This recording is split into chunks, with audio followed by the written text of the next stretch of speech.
Hello there guys, it's time for comments on comments. I still feel like comments on comments needs a jingle. One day I will make one when I'm a little bit better on piano. I haven't done one of these for quite a while, so this could be quite long. It's now 1 o'clock in the afternoon. It's cleaner lady day, so my cleaner's still here. When she goes, I kind of want to get back on that Rivals event. I mean, I've just bought that car. If you guys watched my round 4 video, this one here, at the end of the video, I had a look at what car Jaded Fett was using, and it was an Alfa Romeo, and it's a really nice Alfa as well, and it's one that I didn't have, so I've bought that, I've put a tune on it. I've not really driven it yet. I did a little test drive that is on the end of that video, but that was all. My wife came home, so I turned the Xbox off and spent time with her, and I haven't turned it back on yet today. I've had a bit of a busy day, but I do want to get back in there and have another crack on that Rivals with that car, and see if I can boost my time a little bit. Right, so let's get into this, shall we? Right, innate cake. Let's have a look. Checkpoints 1 and 3, you can really take the piss with. You've got to smash the sign in the first corner for the best line. Right, I'll notice that when I have a look next time then. So on the first corner, let me think. What's the first corner? Oh, you've got the left. Yes, you're right. The sign on the left-hand side. You do have to smash that sign. And then the right-hand side, where you sort of go into the trees a little bit, and then you come up towards that horrible right-hand bend with the wall. Right, I managed to get my Daytona into the 48s. In auto? Auto? The Daytona? 48s? Are you kidding? Right, I can get in the 48s, but the wall helps me, and it's a very, very dirty lap, and it does ruin my Daytona. Man, that's impressive. Just really concentrate on your lines. Yeah, I do need to focus on those lines. Also, innate cake, I didn't put you in the Jurassic Park kind of Royal Rumble that I made yesterday, so I apologise for that. You were one of the people that I was thinking, oh, I should put them in as well, but I hadn't. And I'd got a few. I didn't want to do too many. But yeah, I'm going to do some more of those kind of videos because I really like that game a lot. But I'm not going to go off on a tangent talking about it now because there's bound to be some comments on that video that I'll get to in a bit, and then I'll go off on my tangent talking about that game then. But I like it. I like it a lot. Right, so yeah, I'm going to have another crack at that. You're dead right about that sign on the first corner, so that bend towards the left. And if you don't really pay attention, which often I don't, because at that stage I'm still looking at the time I've just put down, so then I look back at the track and then I'm in that bloody wall on the right hand side before we get down to the right hand bend, which is really annoying. It ruins so many laps. Fortunately, when that happens, you can rewind because you're right near the beginning. Right, what's next? Blue 2 hours ago had this to say: it doesn't work anymore for changing the date on your Xbox. It works, but it doesn't work on some games. It does work on others. Well, I say it works. You did this 2 hours ago. I've not checked it in the last 2 hours, but I'm pretty damn certain it still works. I'm not going to thumbs this up, because when I thumbs something up, I always think that's kind of like me saying, yes, I agree your statement is true, whereas it might not be. I assume it still works, but I absolutely know that on some games it doesn't work at all, so it's a little bit of an experiment, really.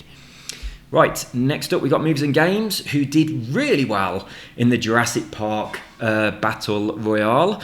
I thought you were going to win, but I'm not going to spoil what happened. I already have. You didn't win. Right, we need a comments on comments. Christmas special. Right, here you go. Right, it's not necessarily a Christmas special one. I haven't even put up a Christmas tree yet. It doesn't feel anything like Christmas.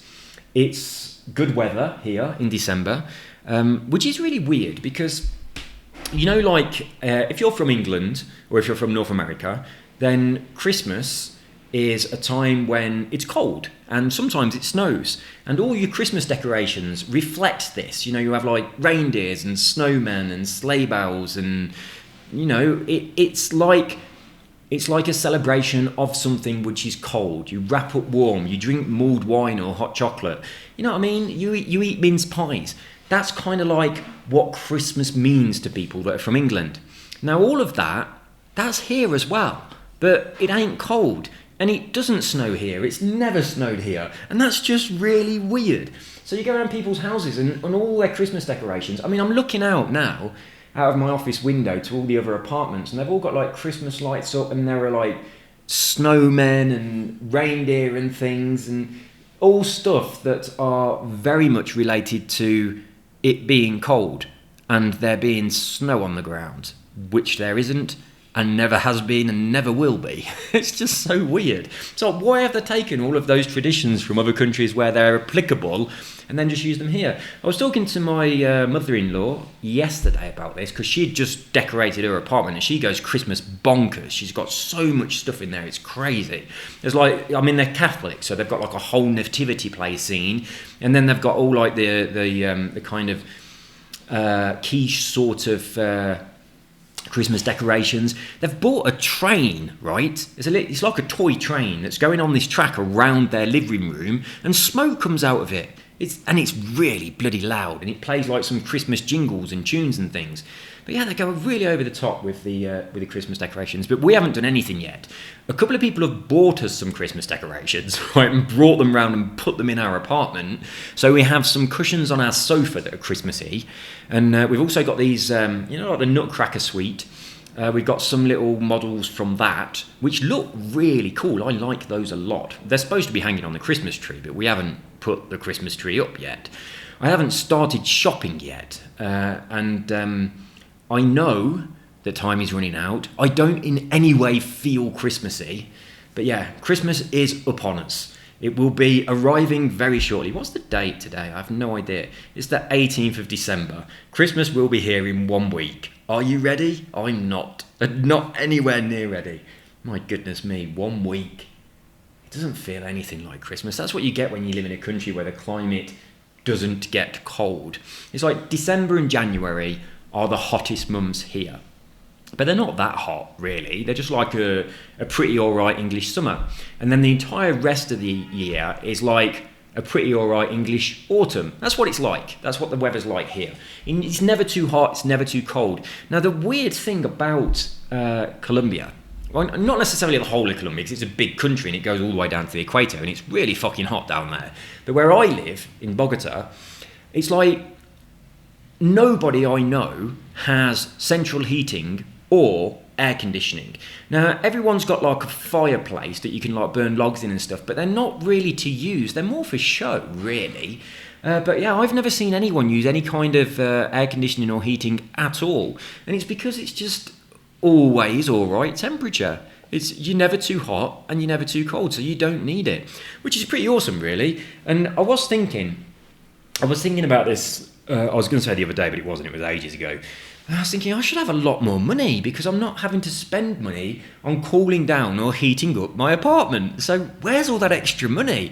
It's like in England, I had the radiators on all the fucking time. And then the bill for that would come and it was always massive.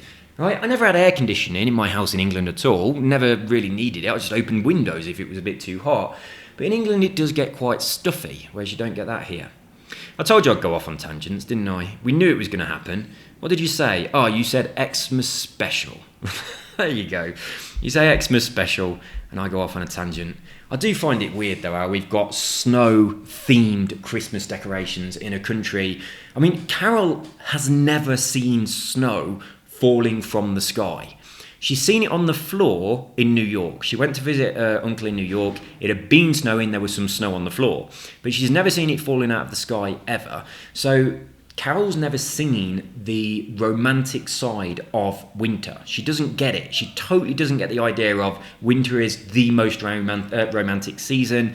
And when snow is falling from the sky, it's very romantic, right? As far as she's concerned, winter in other countries is cold, right? So, I mean, I'm a snowboarder, so I've tried to convince her to come snowboarding with me. That ain't ever going to happen. My angle of approach is fashion, right? She likes fashion. I'm saying, look, if you come skiing, you get to wear really expensive clothes, right? I'll do some snowboarding. You can just have après-ski with your friends. She's like, I'm not going, it looks really cold. So yeah, she's not interested, and she doesn't understand that appeal of being in the cold. She doesn't understand the kind of like when you breathe frost and you've got that magic sparkle in the air and you're all wrapped up, you've got your mittens on and you're clutching your mulled wine and you've got your mince pies. She ain't ever had that experience. So yeah, all she's had is it snowed. She went to New York after it had snowed. She slipped around a lot on the ice on the floor, and she was cold and she didn't like it. That's it. No romance whatsoever. Right then, what we got next from Anubis. The Daytona is actually a really good car. Just not the best in B-class. That's interesting, actually, because if we slap a different class on it, then that's going to make quite a hefty difference. So you didn't waste your credits. No, I didn't think I'd wasted my credits, really. And it's not that hard to get more, is it? They do kind of chuck them at you on this game, especially when you do 50 laps at a time on Rivals.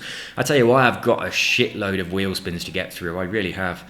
Well done for getting it around the track and getting it to slow down on the corners. Right, what about the bloody Shelby Cobra? Well done for getting that around the track and getting it to slow down on corners. It has no brakes. Absolutely no brakes. It is so bad.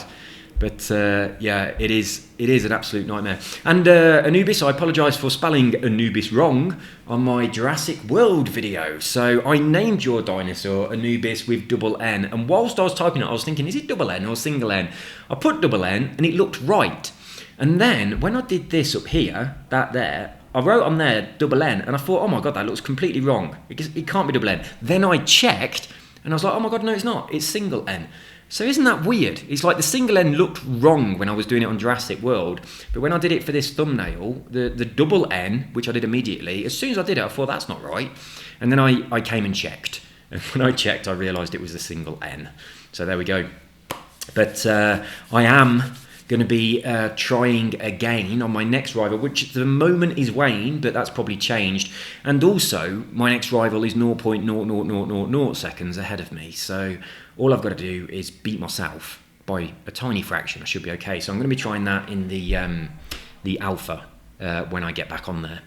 Right, Apocalypse 666. Sadly, this glitch doesn't work anymore on PC. 2019. Rest in peace. Right, I have no idea if it's ever worked on PC. I do not have a gaming PC, but I want one. The other day, Carol asked me, what do I want for Christmas that is not related to the Xbox? I was like, oh, fuck. Right, she does not see value in these things. And I said, there's a couple of things that I want that are related to my business. And she was like, oh yeah, what are those? Like, an Xbox controller for my YouTube business. Right. She was asking me a lot on Christmas, and I was saying the Elite Series 1, because the Elite Series 2 is a bit loud, but I like the idea of those little paddle buttons underneath. So I want the Elite Series 1, or a bloody good steering wheel, but that ain't going to happen, is it? But yeah, she doesn't see value at all in anything to do with technology. She sees value in shoes and handbags. That's it. A shoe, that has a tremendous amount of value. And a handbag, wow, the amount of value in a handbag is insane.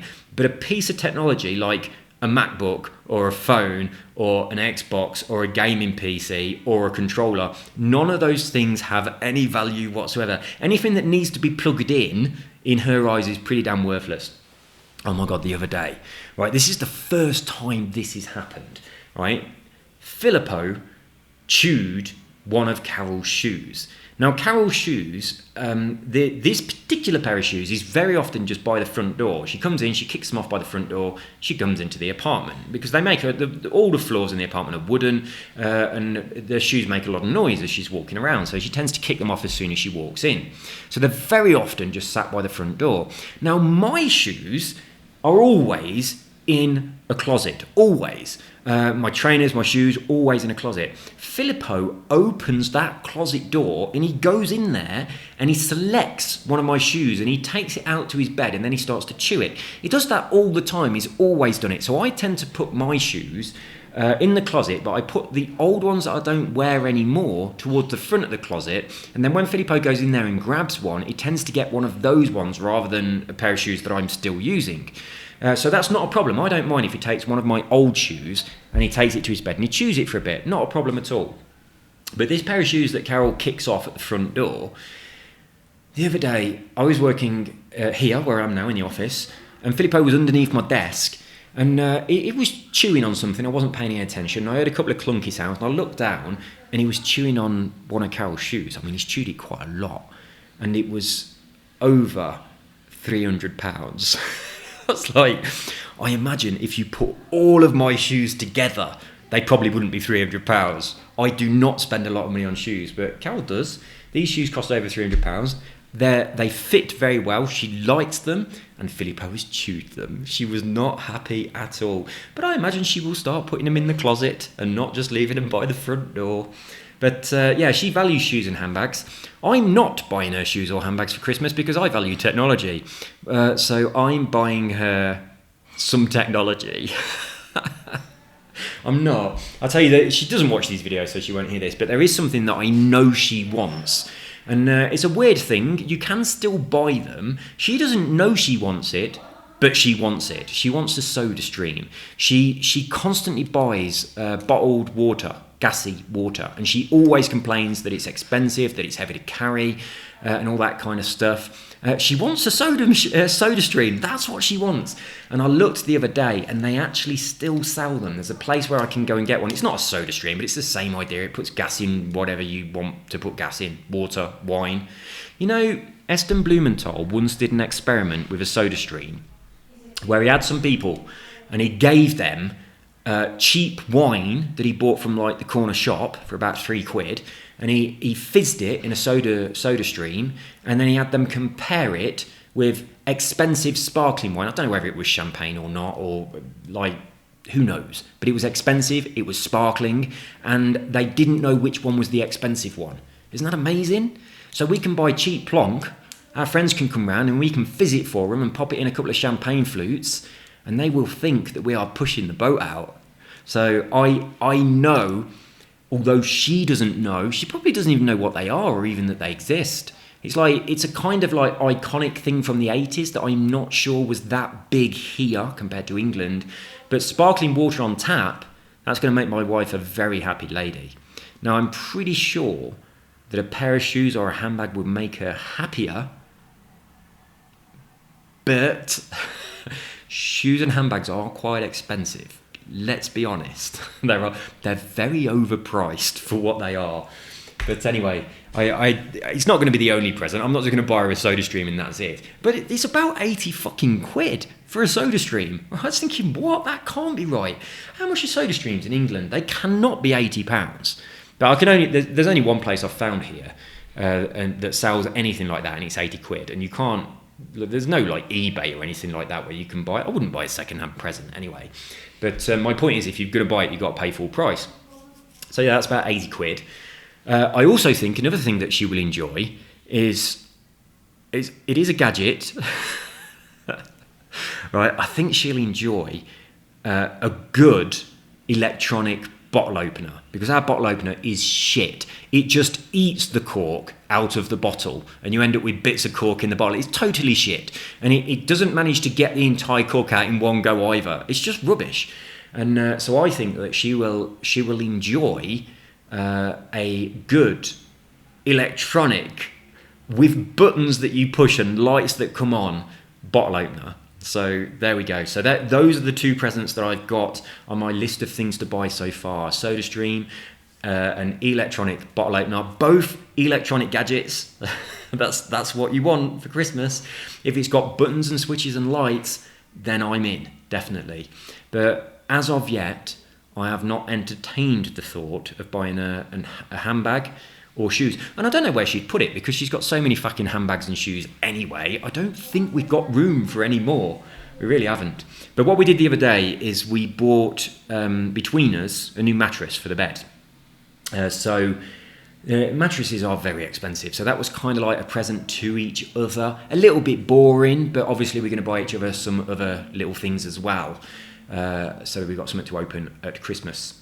And who knows, maybe sometime during the next week we might even put up our Christmas tree, but we haven't done that yet. Carol's mum, who loves Christmas, is very disappointed it does. She comes round and she's like, it's very depressing here, and she says that we are the Grinch. Right, so I can't tick this because I have no idea. I'll just have to trust you. But I mean, I did once say, if you're on a PC, you can use the console commands. You ain't got to worry about doing this kind of stuff. But the thing is, if you're using console commands, you're not going to get achievements, are you? So maybe doing this on a PC is also a good idea, but I've never tried it on a PC, so I can't say. Right, we're on comment number 4, 5-ish. We're getting there slowly. Oh, I thought for a minute I weren't recording then. Right, what we got here then? I'm loving this game. I wish there was an open world dinosaur game, but still takes place in the Jurassic Park. Or something world. I don't know what Or World is. And Or World. Jurassic Park and Or World. Oh, I've got you. So, the kind of like still takes place in Jurassic Park or Jurassic World. Yeah, there really should be, shouldn't they? There should be an online multiplayer Jurassic Park world type open world game where you can be a dinosaur, shouldn't they? We should be able to be dinosaurs roaming around, having a fight with some other dinosaurs. That'd be pretty cool. I agree with you. I like it as well. It is a really bloody good game. I was really surprised when I saw that it was coming to Xbox Gold. This is a bloody good title for Xbox Gold. I think Xbox Gold tends to get some quite shit games. Quite often what they add there, I don't even bother downloading it. I don't think the games in Xbox Gold are that good.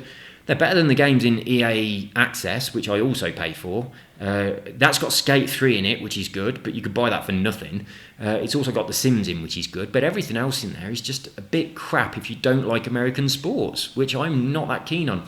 I'll tell you something else. I was really, really impressed to see that eFootball PES 2020 being added to Game Pass.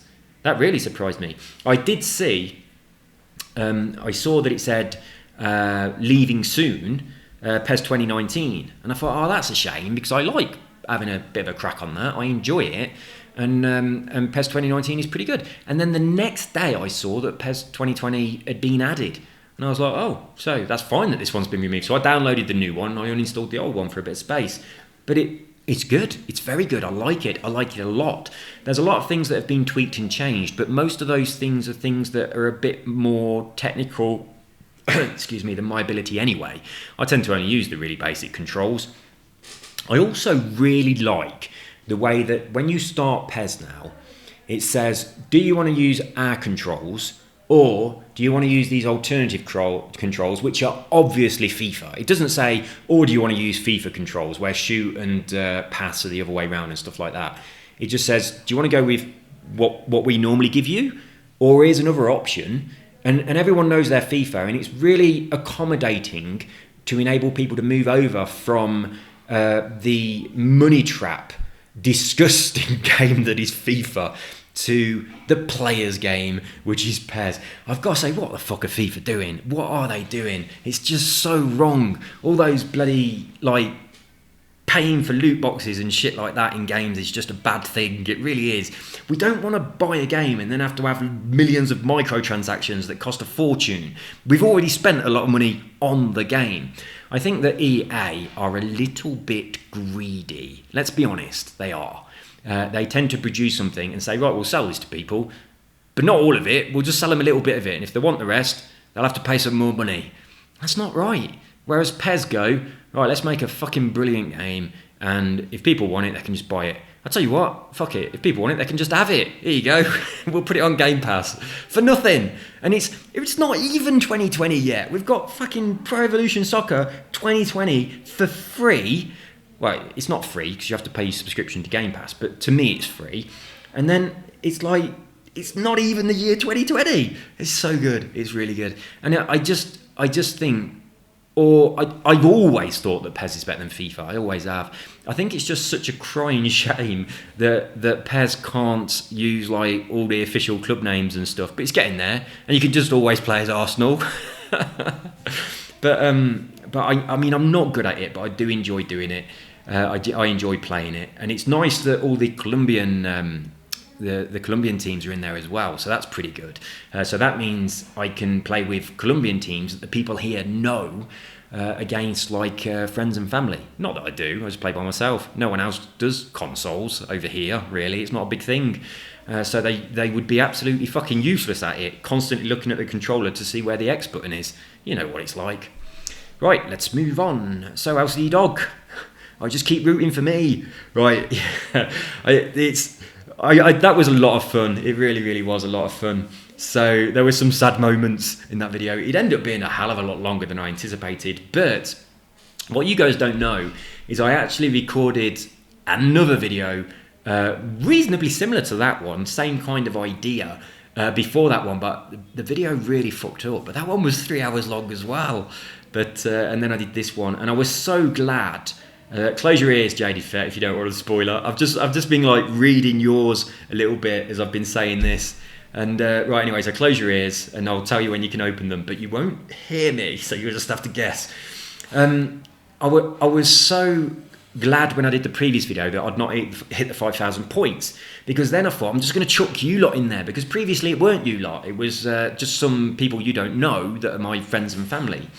So I'd got Megan and Joe and Nikki in there and people like that I ended up putting into this one.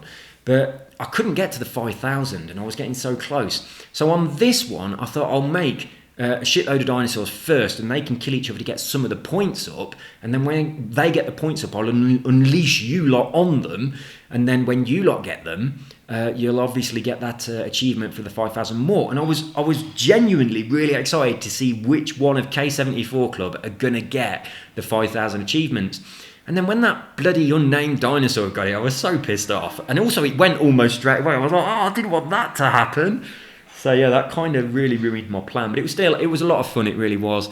And it makes the game so much more entertaining when you give the dinosaurs, you name the dinosaurs for people that you know and you care about. And if the dinosaur dies and it is named after a certain person that you don't want to die, that's a problem. I mean, when Carol died, I didn't even know, didn't even see her go. Same with RMA4, I didn't even see him go. It was just like 1 minute it was there, next minute it was gone. So yeah, they don't hang around for long. If the other dinosaurs are eating your corpse, it ain't going to be sticking around. So Carol just suddenly disappeared. But it's nice when you do that. I do the same thing with The Sims. Quite often, oh my God, I can make it the K74 clubhouse with The Sims, and I can create you lot and see what happens. Right, the thing I used to do with The Sims all the time, I used to make all the people that I worked with, and I used to bung them all into one big house. And it was like my area manager was in there as well. And my area manager, what I did is I just tried to make them, on The Sims, the personality of the person as best I could, and then I just let them get on with whatever they were doing. And the area manager, who was really anal about the company, he proper was, it was a proper corporate boy. On The Sims, he always wore his work uniform all the time, which I thought was brilliant. It was just like him. And then on this one occasion, it was he needed the toilet, and he was going to the toilet, and his car turned up for him to go to work, and the character just stopped there. And you could see, like, in his mind, he was thinking, should I go to the toilet? Should I go to work? Should I go to the toilet? Should I go to work? And then he pissed himself on the floor. And then he ran to the car and went to work stinking of piss. It was so funny. But just because I'd named it, that person who used to be my area manager, I mean, this is a really, really long time ago. I think it was on Sims 2 or something. I can't remember. But it just made the next time I saw that guy much funnier. And then the other thing that happened as well is the actual franchisee of the restaurant where I was working, the guy that owned it and his wife, I'd got them in the game as well. And his wife, I'd put them as a couple, but his wife started seeing another person in the game, and that other person in the game was like one of the people that I worked with. And it was just so comical. It was like a soap opera that was making itself. So I'd go to work and I'd think, you're having an affair with her. It's like, obviously in real life it's not happening, but it was just brilliant. It is such a good way to use the game. So yeah, I could make a K74 clubhouse, and I could make you lot and then see what you get up to. Oh man, it is abuse. It's absolute abuse. It really is. Right, so JD Fett, you could have unblocked your ears ages ago. So I finished with spoilers. But anyway, let's crack on. Right, I don't know whether to be honoured, amused, or outright terrified by this. No spoilers, please. Will take me a couple of goes to get through. Yeah, it's this is how you abuse your YouTube subscribers. You turn them into dinosaurs and make them eat each other.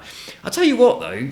None of you attacked each other. I think that particular dinosaur I chose for everyone to be, I think that they don't fight their own kind. And part of me was a bit annoyed at that, but another part of me really liked that. So, yeah, it turned out well, anyway, especially when I put all those bloody Spinosauruses in. That's certainly threw a cat amongst the pigeons. It really did. Right, LCD Dog, what we got? So this was round 3. So I was in the Shelby. I was in the Daytona, weren't I? The Shelby Daytona, not just the Cobra. Right, the driver line is a general guide to where you want to go, but I use it to also start braking when it's yellow and stop braking when the light turns yellow again, or line. It's great for checking when and how much you need to brake. You know, I hadn't considered that coming off the brakes when it goes back to yellow. That's quite interesting, actually. So yeah, I like that. I mean, I do tend to use the driver line to know when to start braking, but I normally apply my brakes a bit too late anyway. It just always feels like that's too early. It really does. But the driver line works pretty well in Forza. It's quite effective. Whereas, I don't know if you've played, oh God, what is it? MotoGP 2019, the pink one. The driver line's fucking terrible.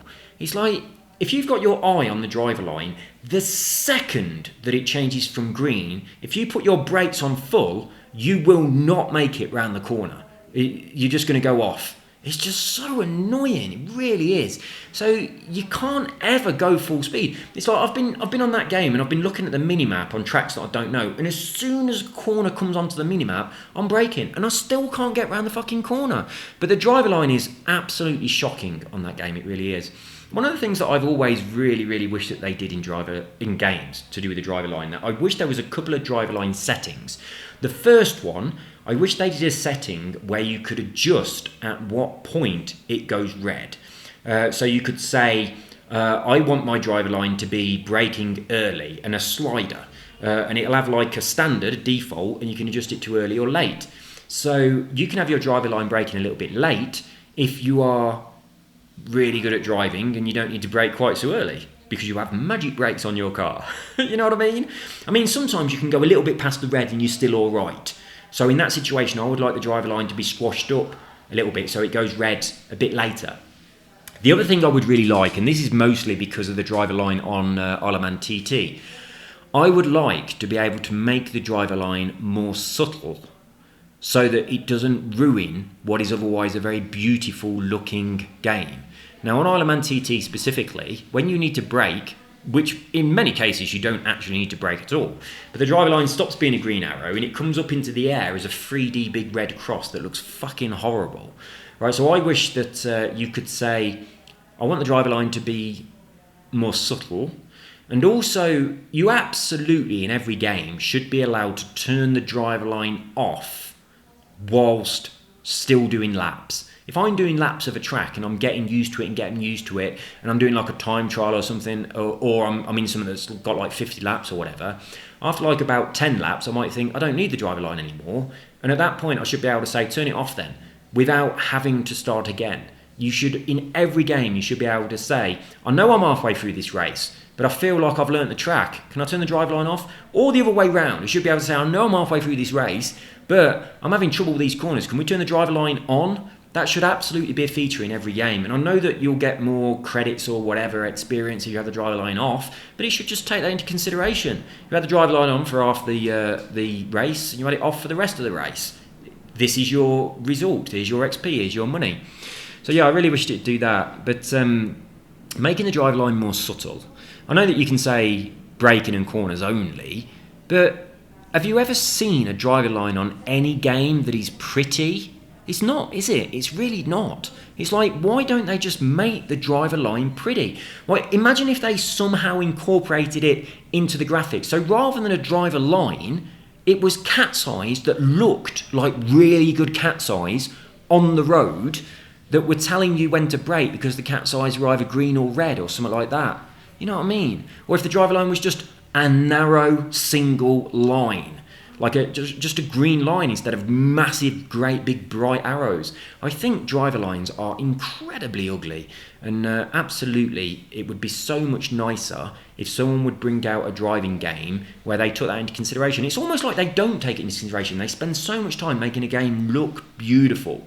I mean, you could look at the tarmac on the Nürburgring, and you see like where people have written on it and stuff. They've gone to so much detail getting it to look right.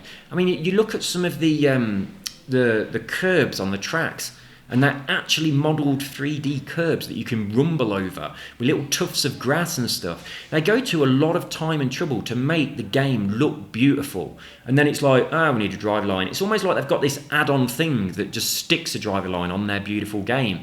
And they don't care that it looks shit, even though they spend a huge amount of time and effort making the car look awesome, making the track look awesome, and then they go and ruin it with that. Like, game developers really should start to think about those things. I think that would be nice if a game developer could change it a bit. Now, on Isle of Man TT, you can choose to have the drive line off, and you can have little things appear at the top of the screen, which are a little bit like rally driving, where it sort of shows you the next corner with an arrow, and you get an idea as to how bad the corner's going to be. Which is all right, because on a really long track like the Isle of Man TT, that is quite hard to learn every single corner, it helps you. And having the driver line on is very ugly. It ruins a very beautiful game, so that's a nice compromise.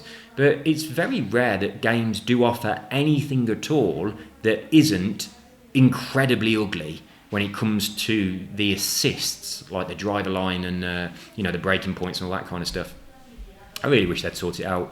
I also wish that when they add the ghost of someone else's car, if it's very close to you, it should be completely fucking invisible. It really annoys me when the car goes through my car and I can't see my dash. Not so much now that I'm on bonnet cam view, but when I was on dash cam view, it's really annoying because it stops you from being able to see like your gears and your revs properly and all that sort of stuff. And I like being able to see that. That should never be obscured by someone's ghost. It really shouldn't. Inside your car, there shouldn't be a ghost.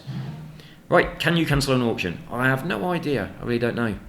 Right, Miserable Old Gits on Jurassic World. Right, I didn't include Miserable Old Git, unfortunately, along with Innate Cake and a few other people. I do apologise. But I did mention you, and I was going to pop you in there, but I wanted you to be a big T-Rex. It's because of this photo. It's like we're looking up at you, and it's this. It just feels like you're the Mac Daddy of the group. The kind, you know what I mean? Like it's like the Godfather that overlooks the K74 club, and I wanted you to be a big. If the Gigantosaurus was the kind of dinosaur that we all want it to be, and it towered above all the other dinosaurs because it's got the most awesome name, that's what you would have been. But it's not. But the T-Rex would have been a good choice. But then I made that T-Rex, called it Alan after the T-Rex Alan off the Volvic adverts. That was brilliant. That was an awesome set of adverts. And unfortunately it died almost immediately. Right, let's crack on. 7 minutes? What is this sorcery? Where are the 50 laps? And I consider the driver line to be more of a guide than a rule. Excuse me. Yeah, unbelievable that I managed that in 7 minutes, really, wasn't it? I was quite pleased with myself. So there we go. When I was uploading it, I was thinking this video is obviously quite short compared to what I normally do. So it's very obvious that within 6 or 7 minutes time, I am going to beat my rival. I was very tempted just to go on to the next one, but I didn't. But I then did, and it took me a lot longer to beat Anubis than it did Compact Rush. Right, what have we got here? And I worked really well. Oh, hang on, that's a follow-on from this. To get a Halloween event on whatever this is. What's this? Terrera. Is that Arc? Or something like that? I have no idea, but thank you for commenting. And I assumed this meant it worked really well, so it's just a typo. So that's putting the date back on your Xbox. Someone said a little bit earlier on that this don't work. It does work, just depends on the game. But you want to jump backwards a week? Yes, you may. You can use this to jump backwards a week. Right, if you're watching this, William Carroll, then this here, this is the updated version. Because I've now got a different way of capturing video, and on this one I sort of had to just point my phone at the telly, and it's a bit ghetto. So I decided to remake it. So this is the remade version, which teaches you how you can jump forwards or backwards, depending on which direction you'd like to go in time, to achieve whatever it is that you'd like to achieve. But, as I said before, it doesn't work on all games. Some games seem to be able to check it, and when they check it, it just doesn't work.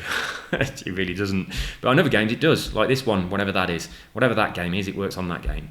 But that's what I did. When I made this video, I'd said if you do use it, please leave a comment and let us know what game you used it on, why you used it, and whether or not you were successful. Because it's just a matter of trial and error, really. You just got to give it a go. Right, Tiger Fox Blade. If you haven't seen it yet, you have a dinosaur in the Jurassic Park fight-off. And I'd done a few of the regulars, and I was doing my last dinosaur, and I said, I don't know what to do for this dinosaur. So I decided I would do the person who had posted the most recent comment on my channel, and that was you. So there you go. That's your dinosaur in my Jurassic Park. It's not Jurassic Park, is it? It's Jurassic World Evolution, and it's sort of like a little bit of a Royal Rumble. So there we go. So you're in there if you want to go and watch it and have a look, see how you do. Right, Eliminator is just turn 10 and Playground Games being lazy. Like every other game dev, in my honest opinion, make something multiplayer only and let the players do all the work. What about those of us who are not interested in offline, or only interested in offline games, or are interested in offline games? Right, you know what it says. Right, oh yeah, we get fucked again. Look out, whoever is last, I'm coming to take your place. Made it! I took the bottom spot. The foul stench of failure, I know thee so well. Brilliant. So yeah, who was in bottom? Well, when I started doing it, who was in bottom slot when I started doing it? It might have been, no, I don't think it was Compact Brush. It might have been, I'm not sure. Compact Brush was my rival. I'm not sure if they were on bottom slot or whether I was against someone else to begin with. But I was quite chuffed with my driving on that. I've watched my video back of when I'm against Anubis. Now, the actual lap where I win, I know it's not by much, but the lap where I win, I'm quite happy with my line on that lap on pretty much every corner.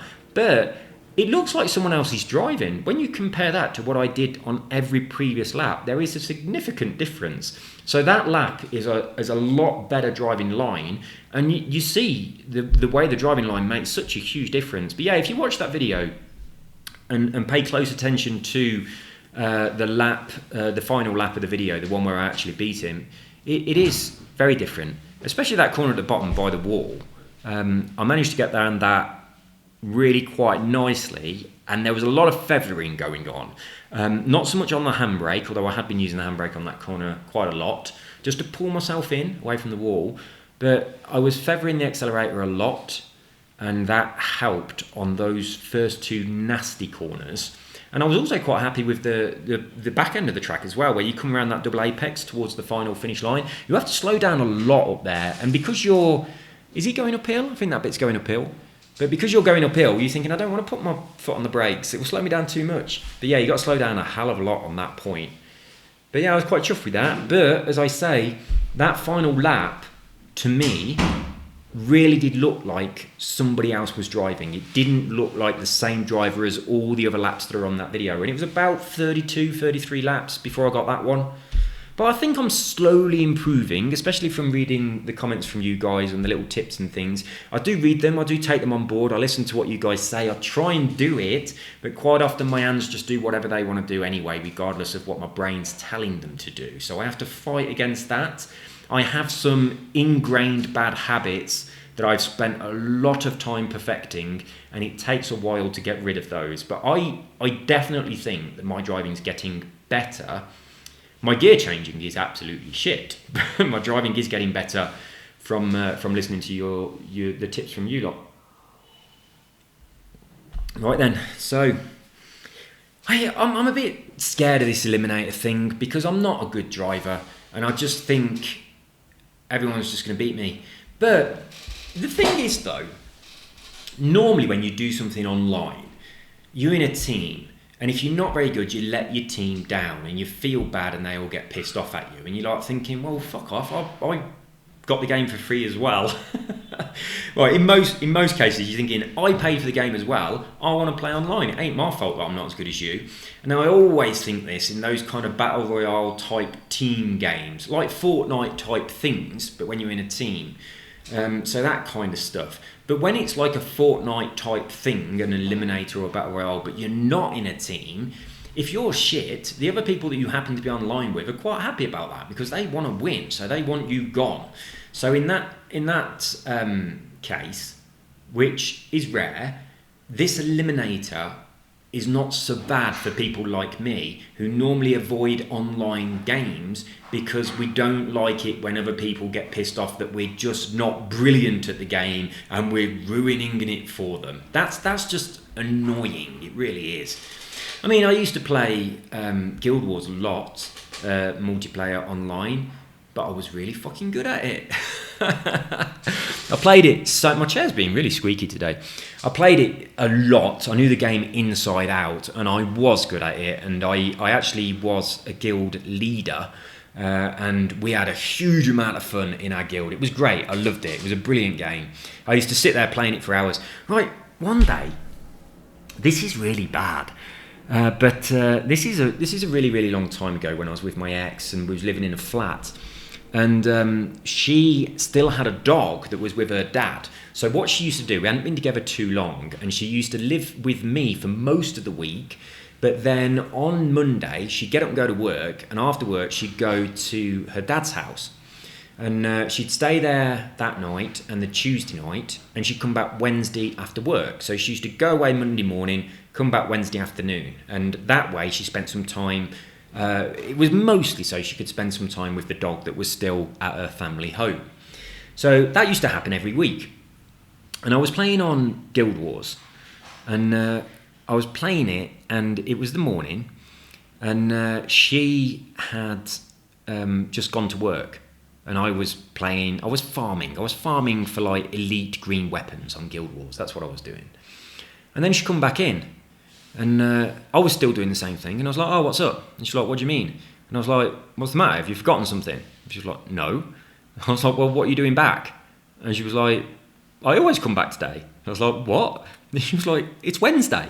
I always come back on Wednesday. I was like, what?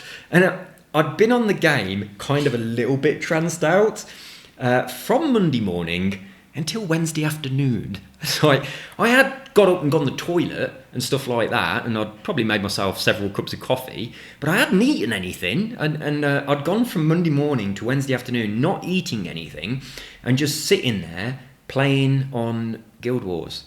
I was like, what the fuck? It's Wednesday?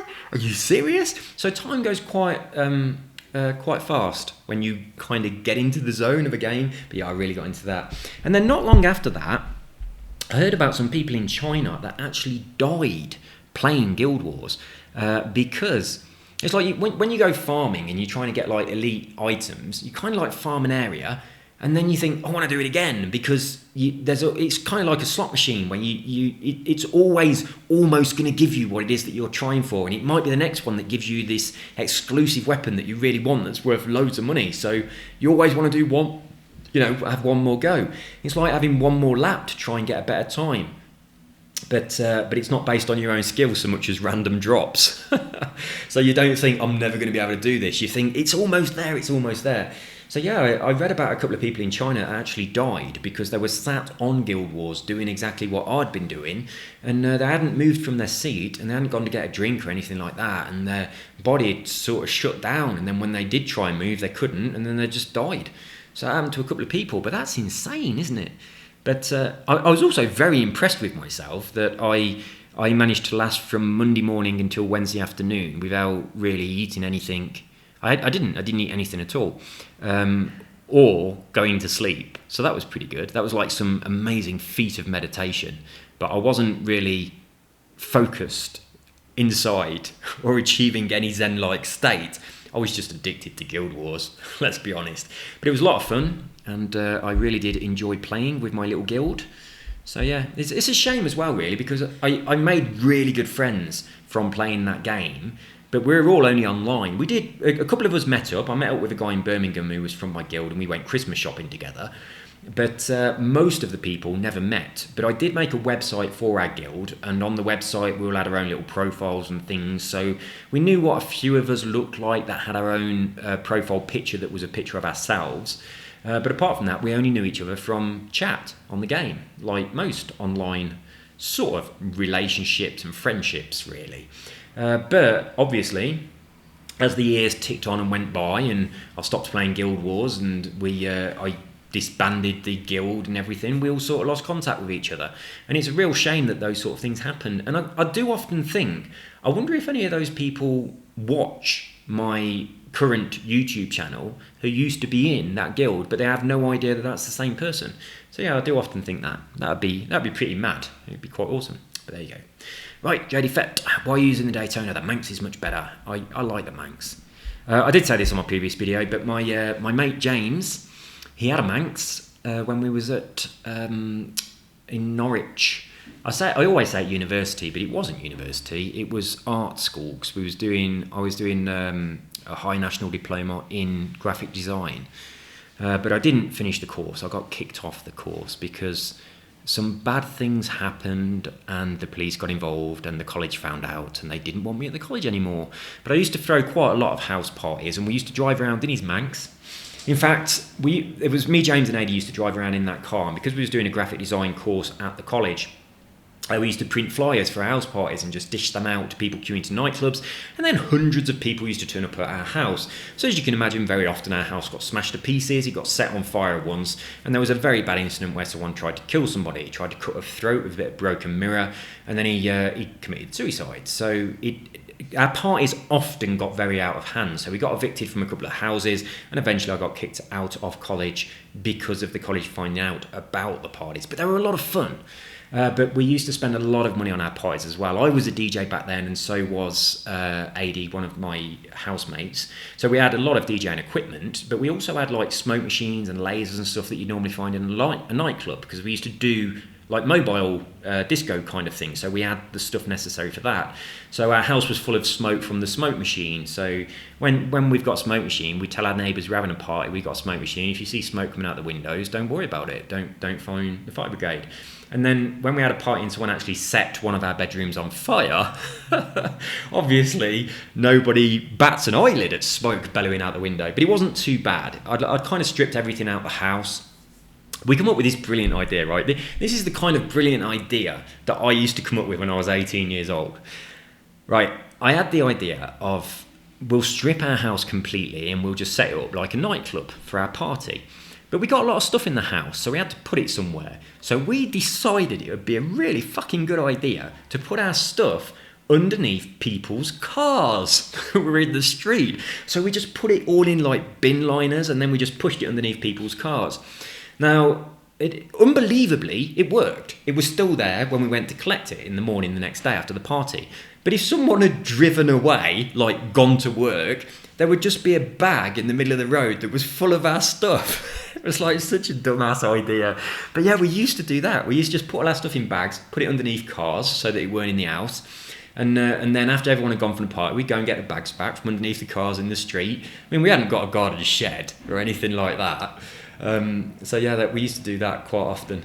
But we had some really, really good parties actually, and we used to drive around in the Manx, giving out the flyers. But one of the other things that we used to do, the Manx was James's, and he had quite a few like beach buggy type vehicles. He come from quite a wealthy family, and he collected Volkswagen Beetles that had been converted, and like the engines were hanging out the back, and he went to all of the Beetle shows and that kind of thing. So he was very much involved in that kind of stuff. But he had this Manx as well. But on one occasion we were driving around Norwich city centre, and me and Adi were in the back of the Manx, and we were sat up sort of thing, so we were high up, but we got them super shooter water pistols where you pump them and they shoot really far.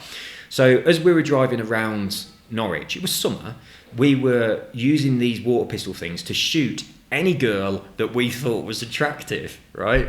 So that's what we've been doing. And then we saw some policemen.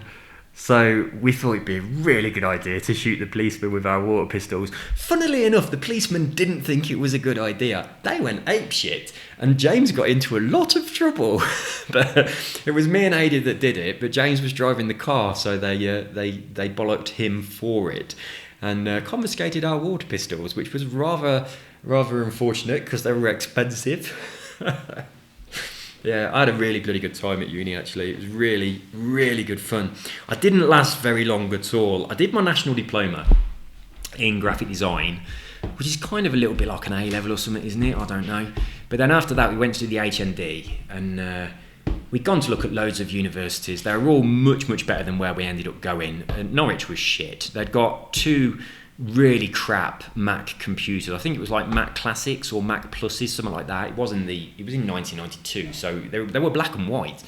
But they got these 2 computers on this really slow network, and that was it for the entire class, so you had to wait your turn. It was terrible. And the college was absolutely shit. But when we went to look at the college, we got into Norwich and we was like, oh my God, everybody's really attractive and everybody's female, and this is going to be our college. It was just the very first day we got there. It was like James and Adi went first because I had my driving test.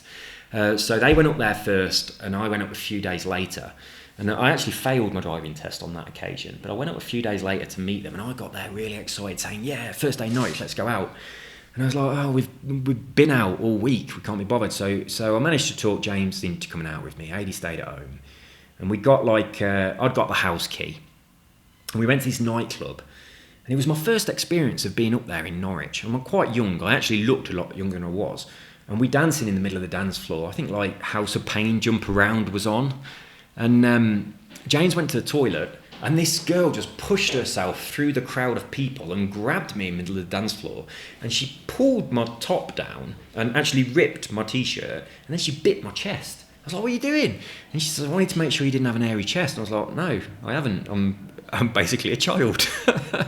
I'm an 18-year-old, 11-year-old boy. But yeah, I was 18.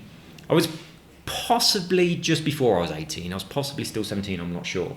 But I'd got into this nightclub anyway, so I did actually have fake ID. I'm going to go on another tangent and tell you about my fake ID. This was amazing.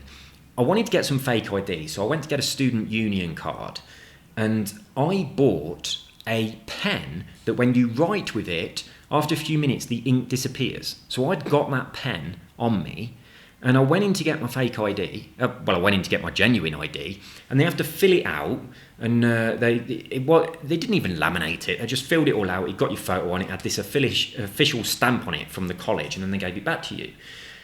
Now, obviously, as they was filling out these forms, they had their own pen, and I absolutely knew that this was going to work, but I didn't know how it was going to work. So we're in a queue. The people before me got theirs done. It was my turn next, and the girl started to write my form, and the pen ran out. And she shook it, and it was out again. She goes, oh, my pen's dead. And I went, here you go, use mine. And I gave her my disappearing ink pen. And she wrote out all the details of my student union thing, which had my date of birth on and everything. And then she stamped it with the official stamp and everything. And then she gave it back to me. And I walked out of the room, and I was looking at my thing, and the ink disappeared. I was like, yes. That's just them wrote in my own details. And that's how I got my fake ID, so I could get into nightclubs when I looked a lot younger than 18, when I was actually about 17 and a half, and I looked about 13. Yeah, so I'm in the nightclub anyway. And it seemed to, like, all the people on the dance floor just seemed to part, and that girl marched up to me and bit my chest and what have you.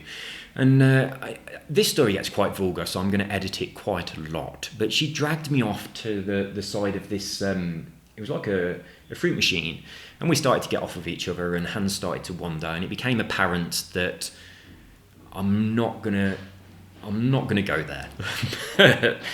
But then she popped to the toilet, and she came back more prepared. But she said, I don't know if you can hear footsteps, my cleaner's doing things. I know she can't understand English, but because of the nature of what I am talking about, I feel a bit weird. But anyway, she'd only just met me, and we'd been getting off with each other, and all of this kind of stuff had been going on. And then she was like, you got your own place? And I was like, yeah. And she goes, you got condoms? I was like, yeah. And she goes, shall we go? I was like, yeah. Right, James was still in the toilet at this time. He hadn't even come back yet. So we just left the club. I didn't obviously say anything to James. I thought, oh my God, I've pulled. So I start making my way back to my house.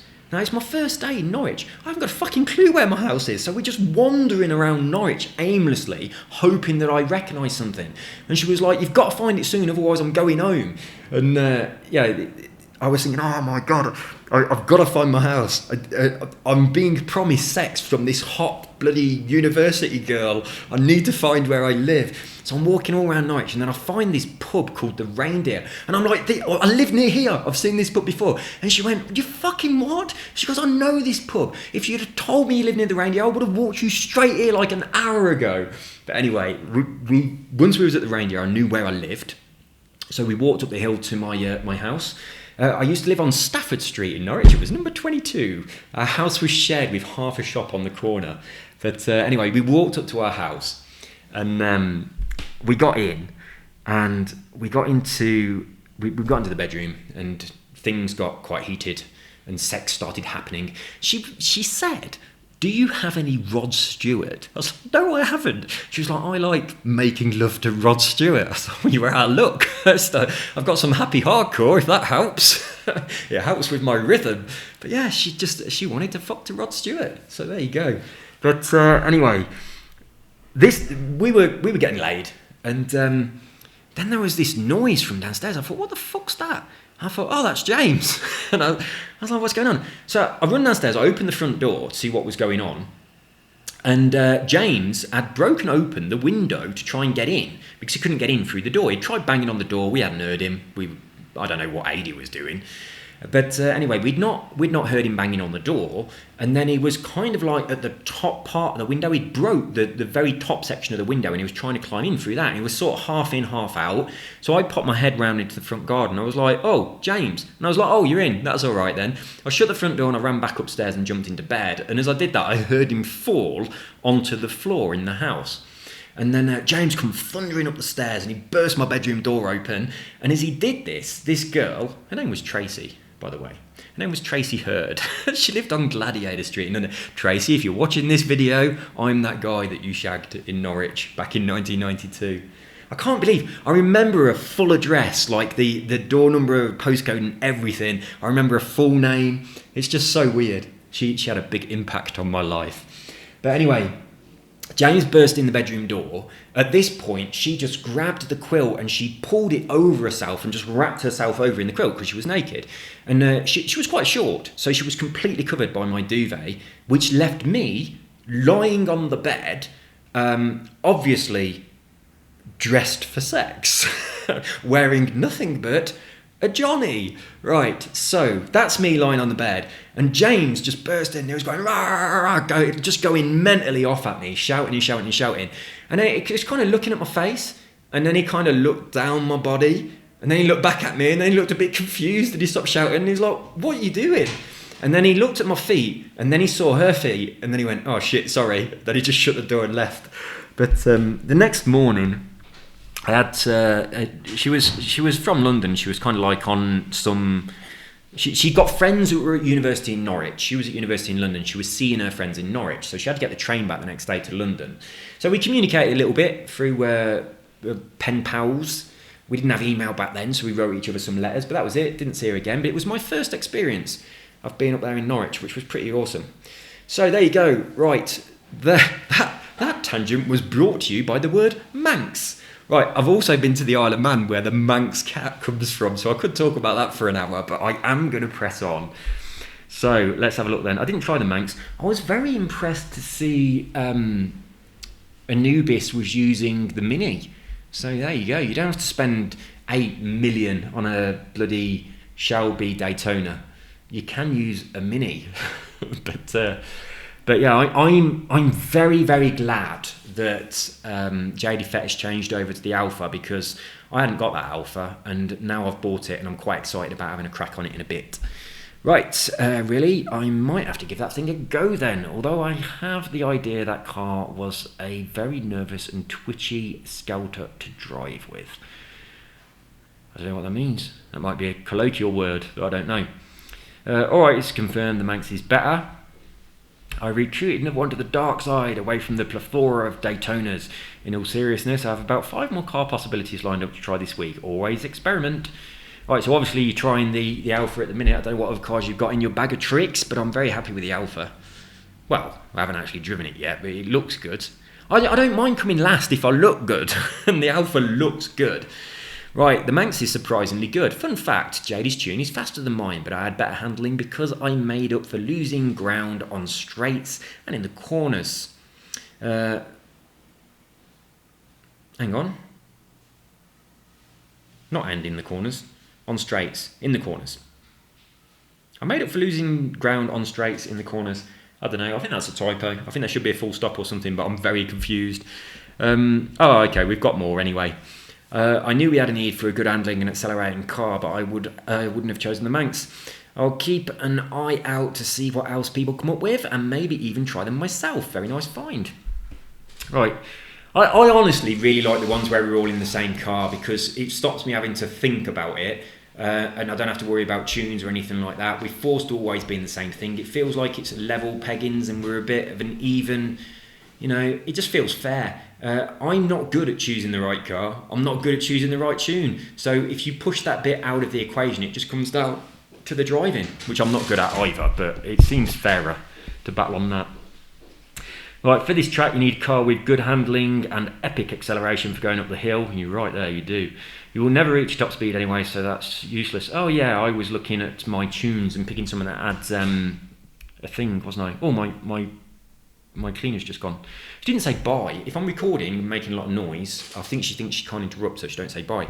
Right, I've got to get through these fast because I need to go and play. Right, I used Dogcien's... Dogcien? What am I talking about? Right, Dogcien, as the dog said, I used Don Joe One Song's Beast tune for this car. Well, I'm trying the idea of car now anyway. Wrong Shelby. Yeah, I know. Your shifts are way off. Yes, they are. They always are. I'm shit with the gears. Right, Formula First. If you didn't know Formula First, you are in the Battle Royale. I'm going to go and update my coffee with some fresh. Sorry about my squeaky chair. Oh yeah, definitely. This needs an update. I'll be back in a bit.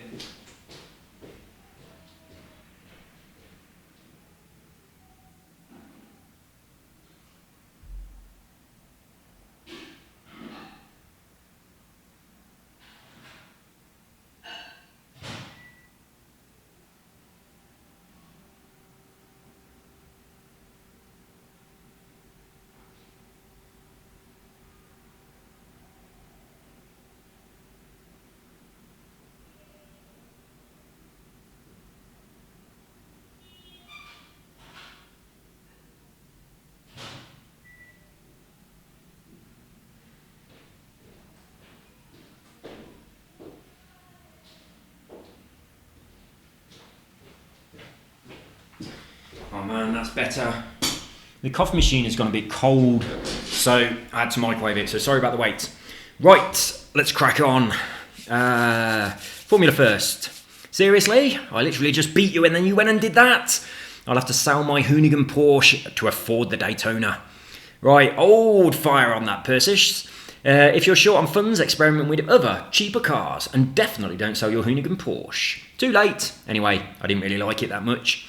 Alright, there we go. So, Formula First sold their Hoonigan Porsche. But hang on a minute, can't you just turn any bog standard 1993, 911 turbo Porsche into a Hoonigan Porsche by putting on the new kit? Can you do that? Or am I talking absolute nonsense? No, you can't, can you? You can't do that. I'm talking nonsense. That body kit is not the Hoonigan at all. It's something different, isn't it? What is it? It's got a weird name that's hard to pronounce. I can't remember. It sounds German. Anyway, it's not the Hoonigan, so I'm talking absolute bollocks, so ignore me. Right. I tell you, if I sold all the cars that I never use, I'd have a shitload of money. I really would. There's a lot of cars in there that I'm never going to touch. There's a lot of cars in there that still say new. If you jump in them and then just get back out again, your stats go up on your car collection because you've actually got in a car. But yeah, there's a lot of cars in there that I'm just not interested in. Right. A name said same. There you go. I assume they were replying to a previous comment on that video. Aramayfor, have you watched what happened to your dinosaur? Right. Oh my god. Right, JD Fett, you said no spoilers, so cover your ears for about 10 seconds. Aramayfor, your dinosaur was shit. Right, but you were first, just like you always are. This chair is so fucking squeaky. I'm going to have to adjust it. I'm going to have to squirt some oil in it or something. Right, you took the Cobra while we all took the Daytona. No, I'm not using a sexually transmitted disease tune. I don't know what they are. I'm not using one of them either. They sound horrible. Right, JD Fett. Back to using any car you want, up to a B class. Fuck yeah. Literally, everyone picks the Shelby Daytona, except for Katumi, who opts for the uncontrollable, butter instead of brakes, Shelby Cobra. Yeah, that was a mistake. I didn't have the Daytona, that's why. I got to Shelby, and I just saw the Cobra, and just immediately figured, yeah, this is what everyone else is driving. If I had two Shelbys in my garage, I possibly would have thought, which one is it that they're using? But yeah, and I mean, it's not just a Shelby Daytona, is it? It's a Shelby Cobra Daytona. Right, it is confusing, but fucking hell, 8 million credits. Formula First. Lovely bollocks. Lovely bollocks. Right, I think you might be missing some punctuation, and this is supposed to say, lovely bollocks, not, lovely bollocks. My dog's got lovely bollocks, but they're coming off next week. He keeps pissing in the house so much. He is scent marking everywhere, and it's quite bad. And Carol's cousin has gone to live in Mexico for 6 months, so we've got quite a bit of his stuff in our spare room. But he's kind of like a bit of a smelly man, right? He's kind of like got the odour of a man, and the stuff that he's left here smells of him. It's not really strong, but it's kind of like his bedding and everything. He should have fucking washed it before he gave it us. But it smells, it's got a manly smell about it, and I think Filippo is thinking, hang on a minute, what's going on here? I can smell something. There is enough alpha male. I need to scent mark the entire apartment with my piss, which is what he started doing. But he's having his balls off sometime for Christmas. That's his Christmas present. Because we don't want to breed with him. And when dogs have balls, it causes a lot of problems for the dog. And he is quite over-sexual as it is. So that's going to be happening quite soon. And then he will stop, hopefully, scent marking. I don't know what's at 24 minutes and 50. I imagine it's me talking about a corner where I go, lovely. And then I hit the wall and say, bollocks. That's what I'm guessing that is. Right, Formula First. This should be fun. If I have a racing line on, I always brake about half a second before the red line, so the brake is fully depressed by the entire braking zone. For the entire braking zone. Half a second? That sounds like loads. But I'm assuming that you use a wheel as well. So you're dealing with pushing a pedal down with your foot, which is a little bit different when you use a controller, I think. I don't think I need to brake that early, but I do think you've got a point. I probably do need to brake a little bit early so that I've got my brake down in time. And certainly on that corner, that sharp right bend with the wall where you brake and then go up the hill, you've got to brake so fucking early on that. You really have. I think a lot of it was down to being in that bloody Shelby Cobra that doesn't have any brakes at all. Right, it's good, but you need the Contraptions DLC to have the conveyor belts in your workshop. How much is it? It's practically fuck all. Go to Cash Converters or whatever it's called, and you'll probably pick it up for like £1. The DLC, aren't they on Xbox Gold? Or they were, obviously, if they were at one point but you didn't get them, it's too late. But I'm pretty sure the DLCs for Contraptions you can pick up quite cheap. I'm pretty sure that it's not that expensive. It's on like a deal, like a gamer deal sort of thing. But it's so worth having. The Contraptions and the Workshop DLCs are fucking brilliant. I bought all the DLCs, but I've never looked at Nuka-Cola, I've never looked at Far Harbor, so I should get in. I really, really liked Fallout 4, but I've not done those two, so I should go back on there, because I've got two pretty much entire new games waiting for me. But I've got Contraptions and the Workshop one, and they're so good that I got completely distracted by doing stuff with them and sort of fucked off playing the game properly. I have completed that game several different times. There's loads of different endings and possibilities and things. And once you've completed it a lot, you start doing things like just making settlements and stuff, and using the Contraptions and the Workshop add-ons to do funny things that are amusing. So yeah, I just started doing shit like that. But they're so worth it. They really are. You're welcome, Strotch player. Shots plays. Right, you're welcome. Right, I used it to get my OG Fortnite account. I don't know what an OG Fortnite account is. Original Gangster Fortnite account? I don't know what that means, but it's good. Right, Squatnif Cola Boule. I know I've got that completely wrong, but this bit here really looks like it says scratch and sniff. That just looks... I am slightly dyslexic, but that totally looks like it says scratch and sniff cola. Scratch and sniff cola butt. That's what this person's username is. I love your voice. Why, thank you very much, scratch and sniff cola butt. I'm not very impressed by your hobby of scratching and sniffing cola butt. But if you like my voice, then watch my other channel where all my hypnotic stuff is available for you, because then you can relax to the sound of my voice while you improve your life effortlessly. Yeah, I've got shitloads of stuff on there. Go over there. I'll tell you what I ain't done yet though. I ain't done my bloody I Am Ken Block, I Drive Like a Fucking Maniac like hypnotic audio, which I keep talking about I need to do. Anyway, let's press on. Darkness Soulless. That's a rather depressing name. Darkness Soulless. I know this video is old, but if you drop the materials and pick them up and then drop them again, they be bundles of ones. Right, you are correct. And the video is old. I did remake the video and I included that tip in the remake. But I don't mind that people leave comments on this video telling me to do that, because this is my most successful video. And when more people leave comments on it, YouTube recommend it more often. So yeah, comment, keep commenting. That's all good. I'm all good with that. Right, what we got here? It works, but sadly not for Need for Speed Payback.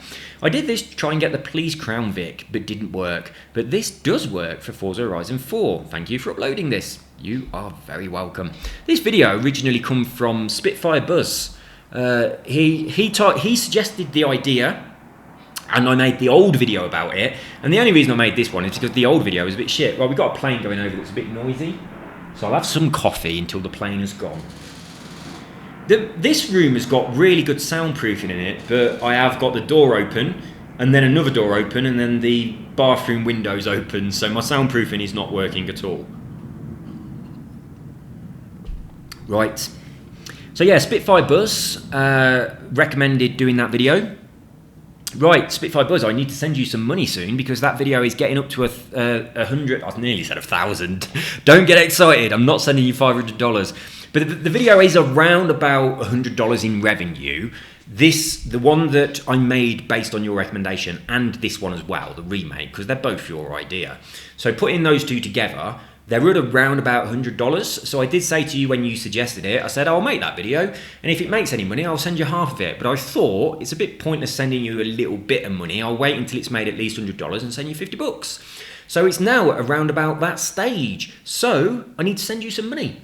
So Spitfire Buzz, get in touch and let me know your PayPal email address, and I will send you $50 for you to spend on whatever you choose, apart from prostitutes and drugs. Now, you can buy some prostitutes that are on drugs if you like, but not separately. Just get them as a bargain package for $50.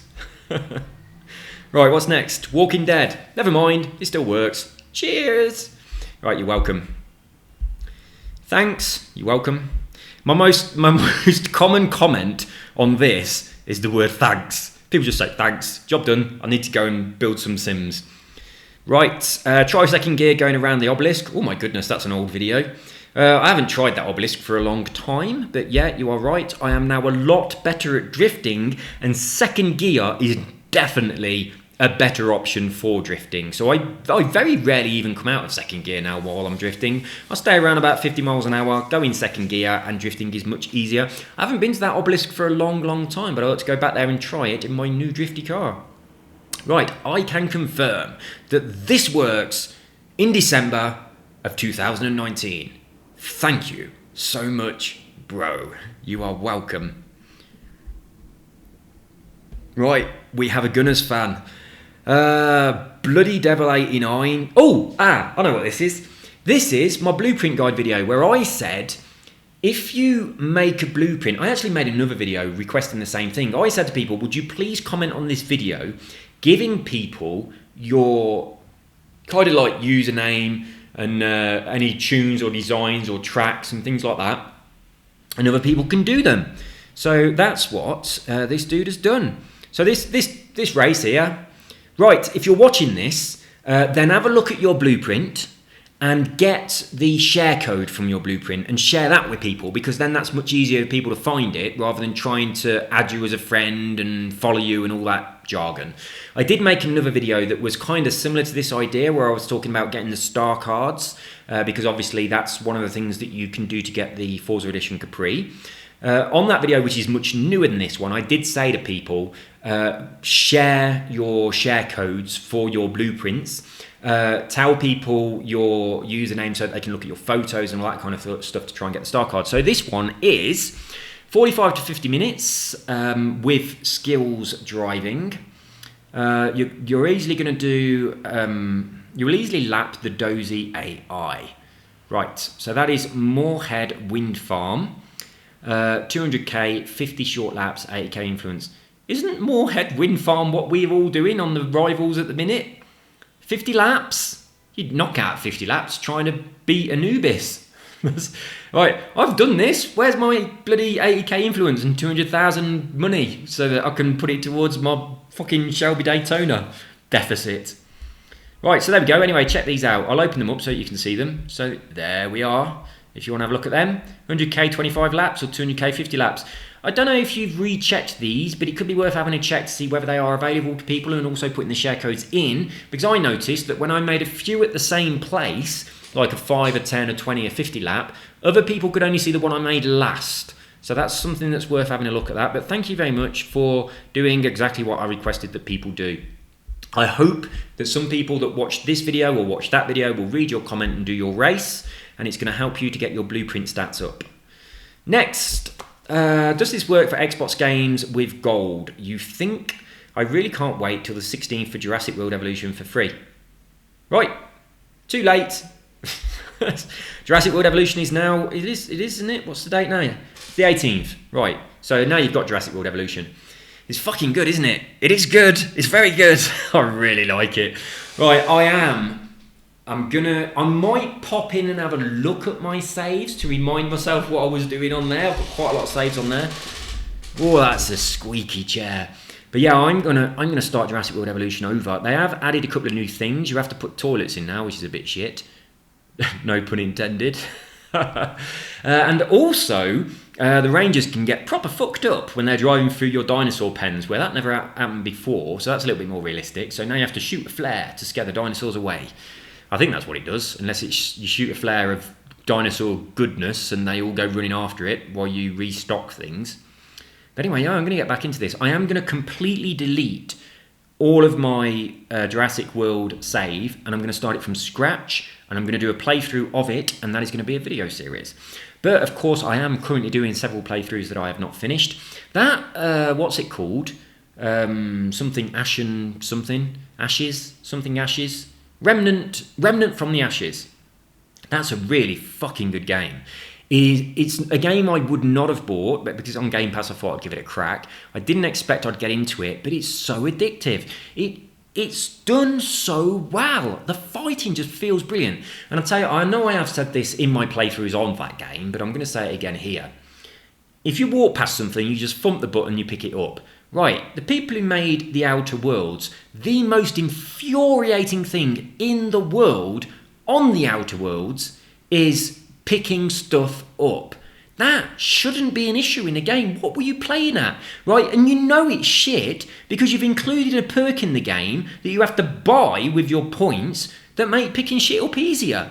Right, you should have realised picking stuff up is shit. It's not an enjoyable experience on our game. Let's reprogram that part of the game to make it easier so people can just walk past stuff, thump in the pick things up button, and you'll just pick the bloody thing up without having to get your cursor like perfectly on it. It's so fucking frustrating. That is such a shit thing to be in a game. Right, let's make a game. They've got to pick stuff up because they'll need it, but let's make it really fucking hard for them to pick stuff up so they've got to spend a skill point to make it easier for their character to pick shit off the floor. What the fuck were they thinking? So yeah, in that other game that I always forget the name of, Remnant from the Ashes, picking stuff up is easy, but that aside, the gameplay is just beautiful. It's like the building up of the traits that you get and the different combinations of different mods on different weapons and the way that works. It's just lovely. The way you build your character is it's not too complicated. It just works. It just works well. It's very, very nice to play. I really recommend it. And also, it's kind of like 3 different games There's one setting that's sort of like the area is called Earth, and it's just kind of like an old city and shit like that, and everything's a bit run down, and all the windows are smashed and everything. And then you go to another area that is kind of like a swamp, and it is completely different, And there's all like little wooden shacks and things, and it just looks and feels totally different.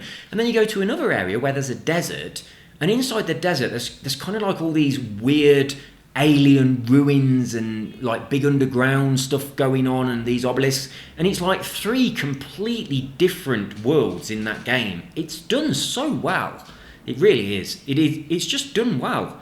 There isn't anything in that game at all that I find... In fact, there is one thing that I find frustrating. The one thing that I find frustrating about that game is when you look at the map, sometimes you can go up some steps and be on a different level, and you will only see stuff that's on your level in the map. So if you've just gone up into a little house that's off the ground on some stilts, and you look at the map, you see your little house and then nothing. Or maybe another little house somewhere else that you could also go up some stairs to get into. But you've got to go back outside onto the floor to see the map of the actual world that you're in.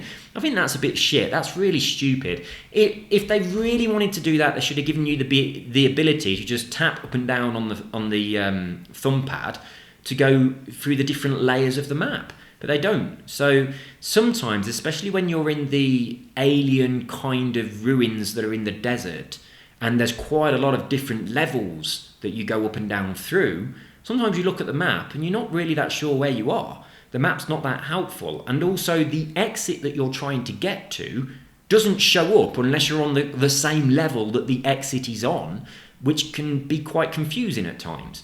So that is my only gripe with that game. The map's not very good, but the playability of the game, the graphics, the animations and everything, it's all really nice. I mean, it's obviously not like a AAA.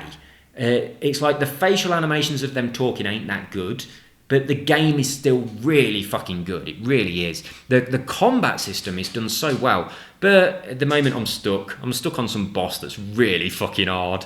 And I've been trying to level my... There's 2 sides of the game you can go into. You go into the main game where you're playing kind of through the story and everything, and then you can kind of go into like an adventure mode. And if you're struggling on the main game, you go into the adventure mode for a bit, and you sort of level your character up a bit, and you find new mods and new traits. And then you go back into the adventure, the main game mode, and you're a bit stronger. So if you were stuck, you can do something about it. You can go somewhere else and level up and come back, which is quite nice. Now, obviously, it's also got the ability to be multiplayer online in a team with people, and quite a few of the builds that you have for your character are designed to help other people as well, like you heal them a bit and those kind of things, or you've got some kind of area of effect that increases your fire rate.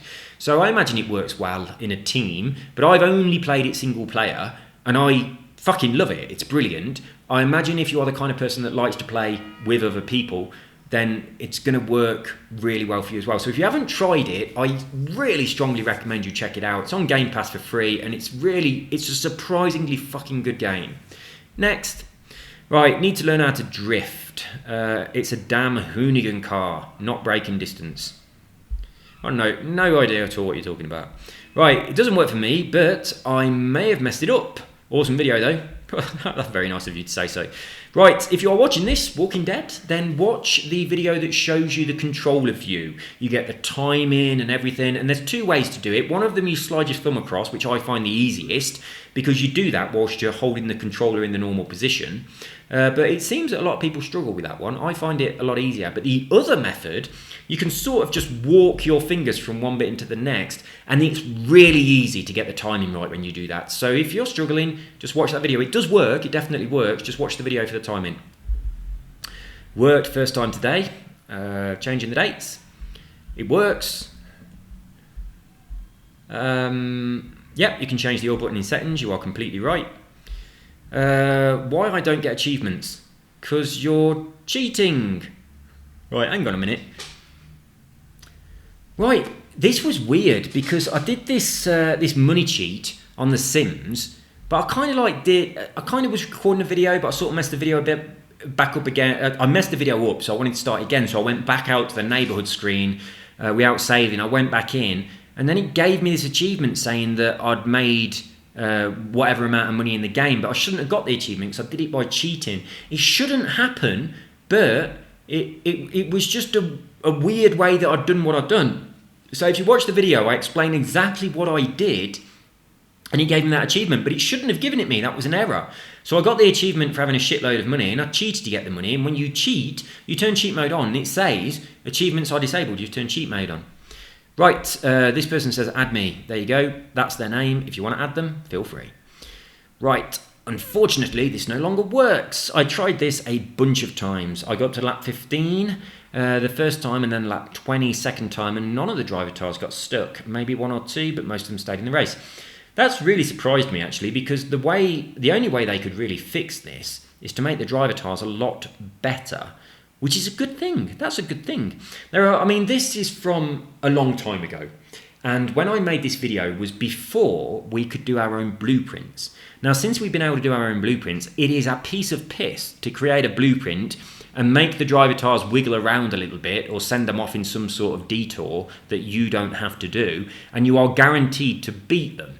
Now, if you want to get a huge amount of credits, if that is the reason you were doing this, then go to the motorway, and the roundabout that's at the bottom of the motorway, go to the start point that's just south of there, because I've no tracks from there, but that's where most people make their tracks from, and they just have tracks that go up and down the motorway. That's it. So you do that, they penalise the drive tires, you're guaranteed to win. So there'll be loads of blueprints in there just for credits. There'll be some that are 20 laps, some that are 50, some that are just 1 or 2. So you'll be able to get whatever you want. You'll be guaranteed to win. So anybody who wants credits on Forza Horizon 4, that is a piece of piss way of getting them.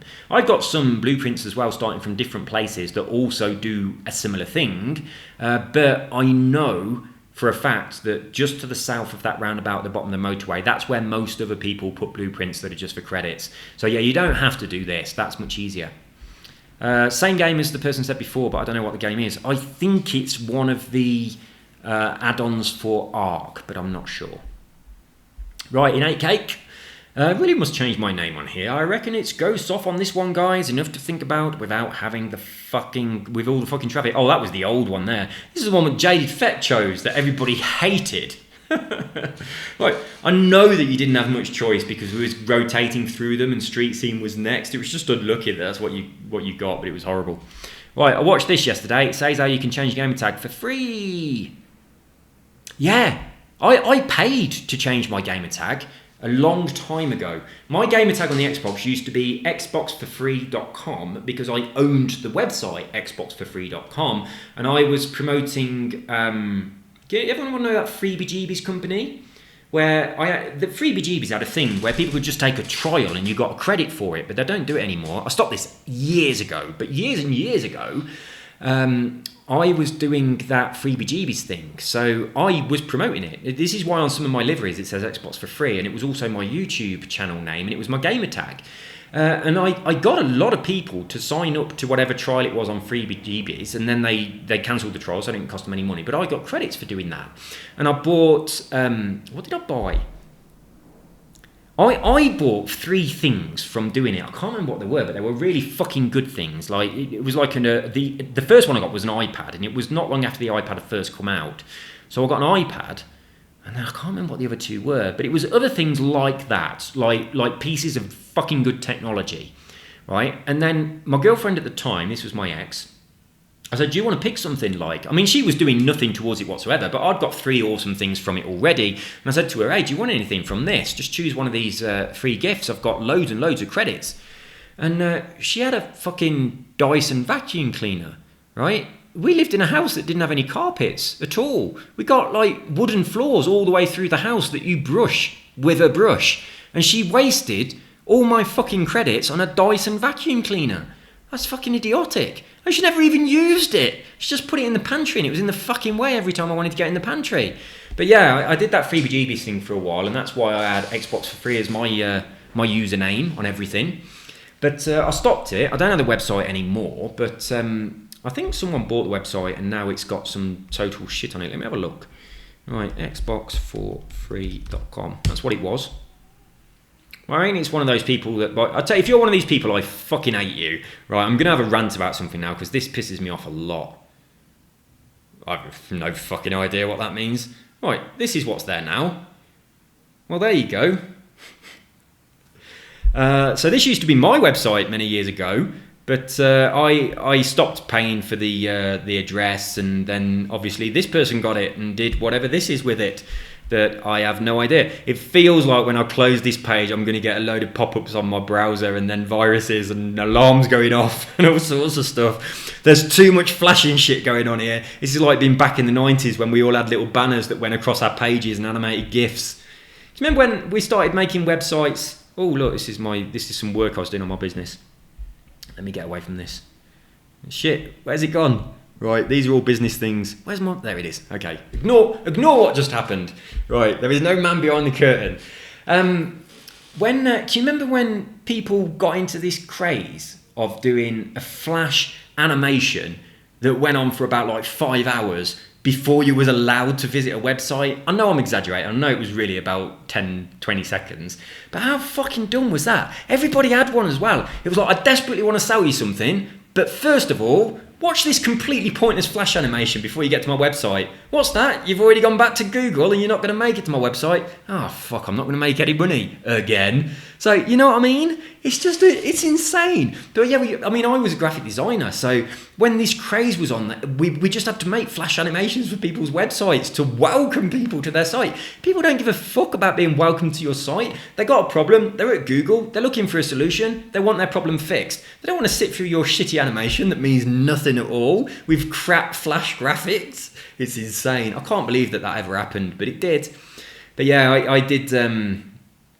I go off on tangents so easily, don't I? You can change your name on here for free, and then all of a sudden all that happens. But yeah, I was very, very successful with those freebie-jeebie things. But yeah, my website, Xbox for Free, don't exist anymore. It's whatever all that stuff is. Yeah, this is what I was going to say. This pisses me off more than fucking anything, right? I have a lot of internet businesses, right? I have, I don't know, maybe 20 or something internet businesses. I own maybe about 100 or so different website URLs, like addresses, that I use for various businesses. But every fucking single one of them is being used for a specific business. They're all very important. They're being used for their business. Now, sometimes I'll come up with an idea for a new business, and I'll come up with the perfect name for my new business. And then I'll go to buy the website address. And I can't buy it because some other cunt has already bought it. Now, the person that has bought it is not doing anything at all with it. It's just sitting there. Sometimes there is no way whatsoever of contacting them. The who is search is fucking hidden, so you can't even get that. And they're just sitting there with this website address that's perfect for my business, and they ain't using it. And I look at the statistics, and they've had it for like 5 years or something. I'm like, fucking give it up already. What's wrong with you? Other times, you arrive at the website and there's nothing there whatsoever, but they do allow you the opportunity to buy the website address. The website address is worth $10 a year, maximum. That's how much it's worth. And they say, oh, if you're interested in buying this website address that we ain't fucking using at all, then make us an offer. Minimum offers are $20,000. It's like, fuck off. That annoys me more than anything. If you have ever bought a website address and just sat on it when it's perfect for someone else and you're not using it, and then when someone else comes along, you say, oh, if you want to buy this thing that I bought for $10, give me 20 grand, then you are a cunt. It has to be said. Right, I want to tell you another person who I think is an absolute shit. Right, this is the person who, when tickets go on sale for an event, they buy a fucking shitload of them, and they have no intention of going to that event. I'll give you an example. Let's say if a band like One Direction are going to do a gig, and some 15-year-old girl wants to go and watch One Direction perform on stage, and she wants to buy a ticket, right? The tickets come out, and she can't buy them because loads of middle-aged men, of which I am one, but I'm not one of the ones that do this, they buy all the tickets straight away. And then, if you want to buy one of the tickets off those people because you're a fan of the band, you've got to pay a fucking stupid amount of money to buy the ticket at many, many more times its face value. That is disgusting. If you have ever done that or thought about doing it, you are a despicable human being. I fucking hate that so much. Those two things rile me up so badly. I'll tell you what I think they should be. If it's in a ticket to an event, what they should do is when you buy the ticket, you have to show them your ID, like your passport. And your passport number is printed on a ticket. And when you walk into the place where you're going to use the ticket, if you can't show them your passport with your face on it, with the same number as that ticket, you ain't getting in. That's the way it should be. That's the way all tickets should be. And it would save that bollocks greedy corruption that is just taking the piss out of the true fans of people that want to buy the tickets to go to these events. I mean, if you try to get a ticket to Glastonbury, holy shit, they sell out before they've gone on sale. And then if you want to buy one off someone else who's already bought a fucking million off them and they're selling them off eBay, you got to get a second mortgage before you can do so. That person ain't interested in going to Glastonbury. They're just ripping people off that are. It takes the piss and it really fucks me off. But it fucks me off so much when I come up with an idea for a business and I come up with a name for the business. I think this is fucking brilliant. This is such a good name for this business. And I'm all excited and I get on there and I try and buy the name and I'm like, fuck, it's not available. And then I have a look at the website thinking, oh, someone else has probably come up with a similar idea of a business and they're using it. Fair play to them. I get to the website and it's a load of bollocks that's there. It's just advertisements for random products, usually sex related. And then there'll be a thing at the bottom saying, do you want to buy this website address? If you do, we accept offers in the region of £20,000 or upwards. It's worth $10 for a year maximum unless you go to GoDaddy, and then it's worth about $500 because they're a fucking rip-off. But if you go to like a reasonable internet service provider, it's worth $10 a year. It doesn't matter what the URL is. It's worth $10 a year. So yeah, that really, really does my head in. I mean, I've got a website that I'm working on at the moment for a business I'm doing now, and it's called simplesolutions.club, right? I like that it's .club because I want it to feel like a bit of club where I'm helping people with these simple solutions to help them make money. But I'd also like to buy .com because everybody puts in .com, and I would like to be able to get that traffic by redirecting those people to my .club website. But now simplesolutions.club.com is gone. I don't know who's got it. I don't know what they're using it for, but it's not available. But most of the time when I try and do this, I look at it and it's just, it drives me crazy. Such a perfect name, you can't have it because some cunt bought it first. It's annoying.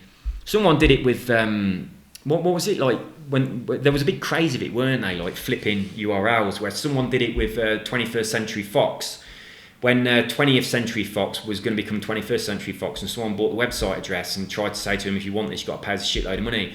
And they said, well, fuck off, we're not going to call ourselves 21st Century Fox then. You can keep it, and that ain't worth anything. It's just annoying. It really does my head in. Really does my head in. I know it's an easy and cheap way of making a shitload of money very, very easily. I hope you lot ain't thinking about doing that. You're probably thinking, I've never thought that. It's a brilliant idea. I'm going to go and buy all the tickets to the next fucking whatever it might be concert. So teenage girls have to pay loads of money to buy them off me. Right. It does my head in so much. Anyway, let's crack on.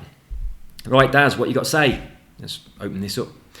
You got quite a lot to say. Right, first off, I have no idea what club you were describing. Oh yeah, that club. Right, I wonder if it's on... I'll have some photos of it somewhere, I'm sure. Although I've changed phones and everything so many times from them, I probably ain't. Right, I'll tell you, it was fucking... It was like a big old manor house. It was big. But inside there, it had all been painted like... It wasn't gothic or punk or anything like that.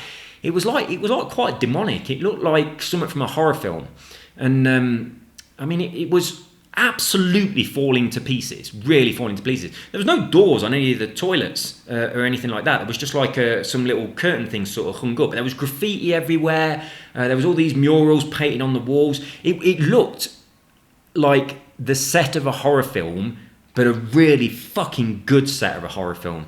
And I'm pretty sure that we probably didn't really have to go through the hole in the fence and then walk across the grass to get to it. Although, to be honest, I think we did. When we went through that hole in the fence, there was a man there waiting for our ticket. That was the way in. I didn't see any other entrance in, and my friend who lives in Manchester, that's the way that we got in there. So, a bit crazy, but there you go. It was good.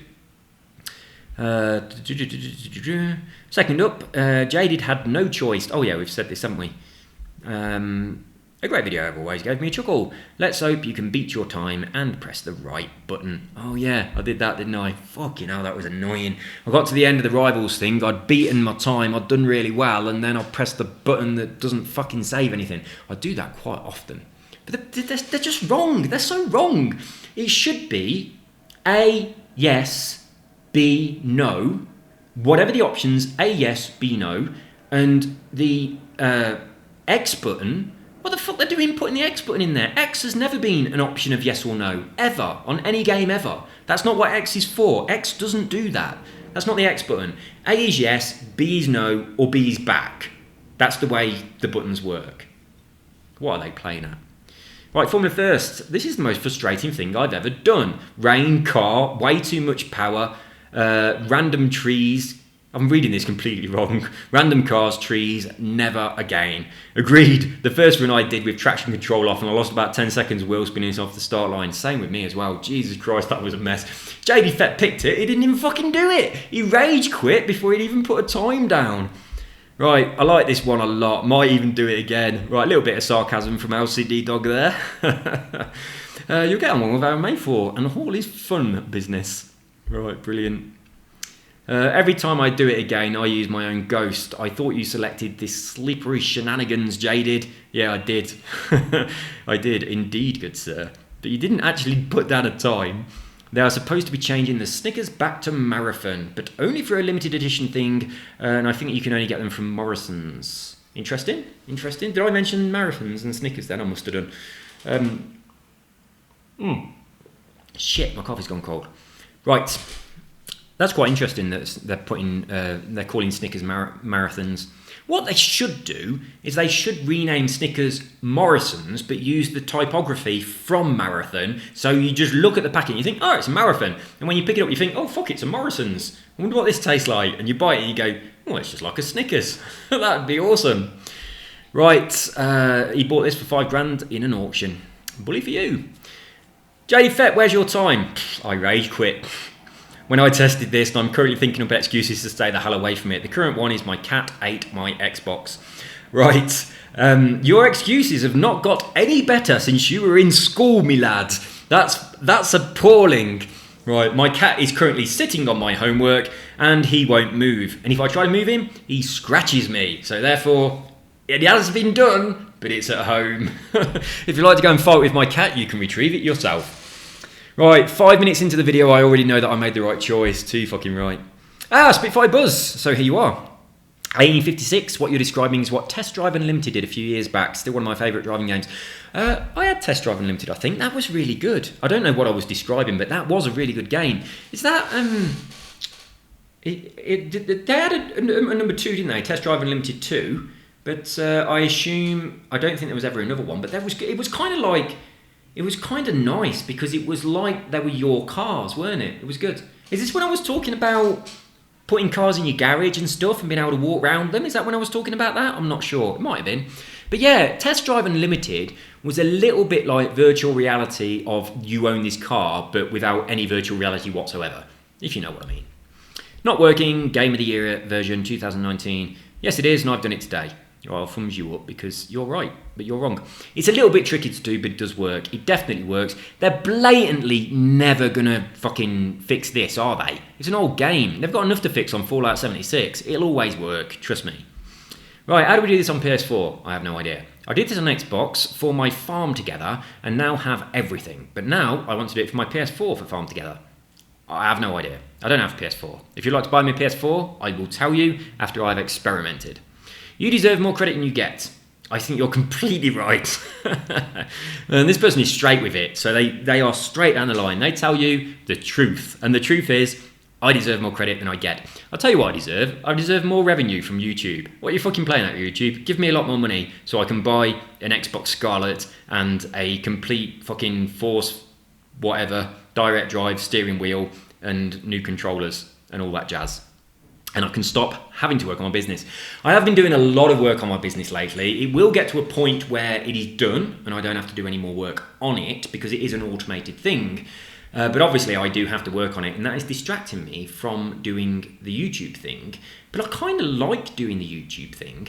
So I'm kind of now working towards getting my business to a point where I don't have to spend any time on it, so I can spend a lot more time doing YouTube. This isn't my only YouTube channel. I've obviously got the hypnosis one as well that I've mentioned a few times. I've also got one about playing piano. I've got one that's just a load of random bollocks. And I've got one about learning hypnosis. And I've got fucking loads. I can't remember what the others are. I've got them on all sorts of things.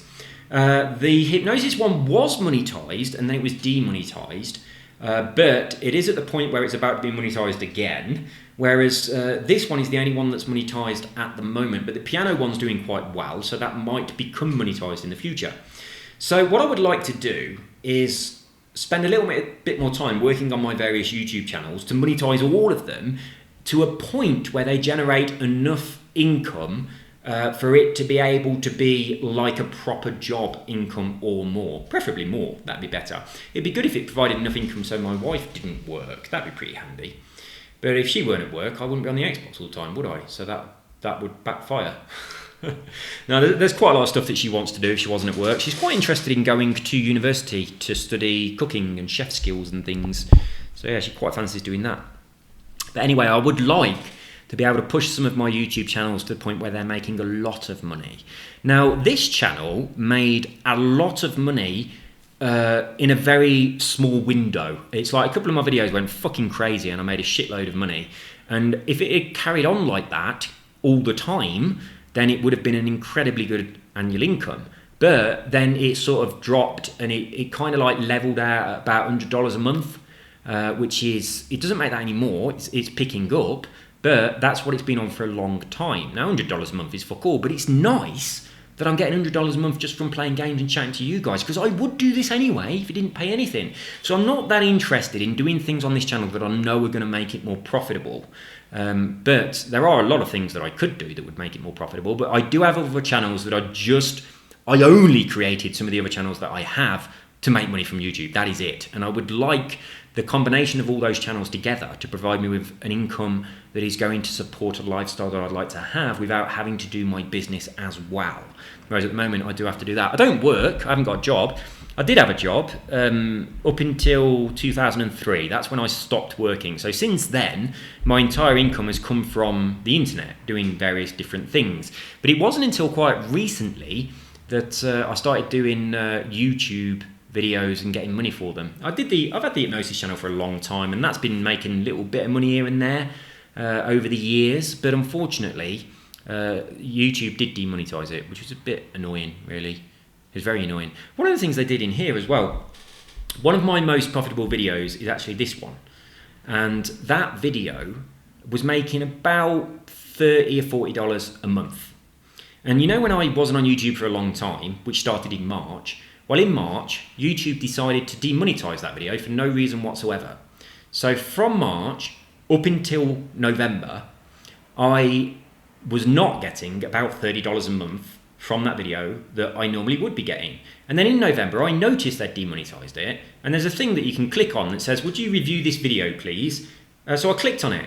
And then the next day, they removed the restriction. They'd monetized it again. They went, yeah, there's no problem with your video. And I'm thinking, well, why the fuck has it been demonetized since March? And can I have that money? And it's like, no, I can't have that money. That's really fucking annoying, isn't it? I had no idea they demonetized it because I weren't on YouTube, because I was busy with other shit. I come on YouTube and I think, oh, this is one of my most popular videos and it's not making any money. What's going on? I press a button and they say, yeah, you're right, there's nothing wrong with it. You can monetize this video. There you go. It's making money again now. And it's now back on $40 odd a month, which I think is brilliant for a video about a game. But it is annoying that for that amount of time, it didn't make anything. So yeah, you're right. You're very straight with it and you're right. Right.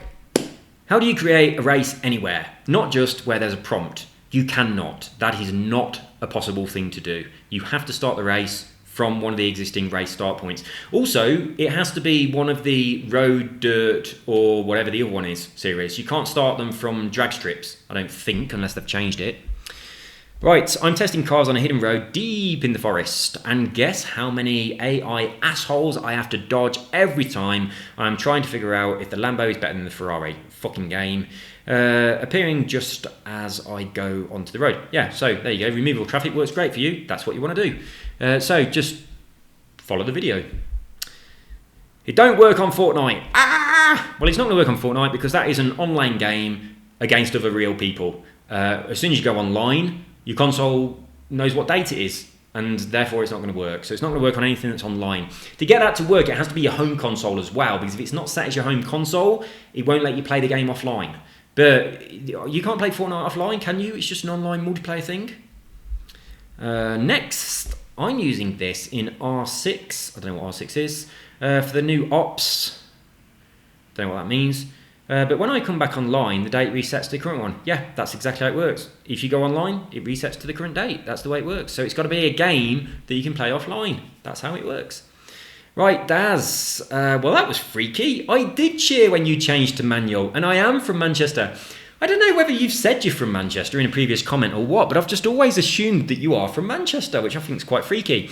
Now, here's something else. Not only do I have amazing hearing, and I can hear you from 5,000 miles away, but I also have time-travelling hearing, because you didn't scream until you watched the video, but I heard you scream when I made the video, and that was at least an hour before. Right, a good watch as always. Pity you couldn't make up any time. Hopefully you do better on the next one, which incidentally is a street scene one. Yeah, and we all loved that, didn't we? Right, Anubis, I heard you, but then again, I'm not far away. I'm from Halifax. Right, there we go. That's good. I like how I'm getting a little bit about where people are from. I can give you accents now that I know where you're from. I'm not sure what the Halifax accent is like, but if it's not far from Manchester, it's probably quite similar. Although you won't think so, because you live near Manchester, so to you it's going to be completely different. But according to everyone in Columba, we all speak like the Queen, no matter where we're from in England. And I'm from near Coventry, so I have a Coventry accent.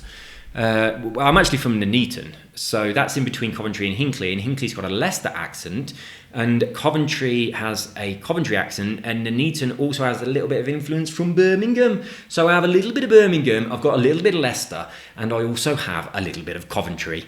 And thrown into the mix, because I am a hypnotist, and I did have to calm down my accent a little bit in order for my clients to understand me, and for my hypnotic recordings that are available for you to buy if you so choose, to not sound fucking ridiculous. I did have to calm down my accent.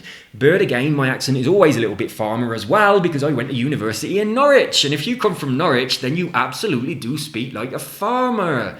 And you sound really fucking stupid when you do it as well. So there we go. That is my eclectic collection of accents rolled into one, because I come from the Midlands.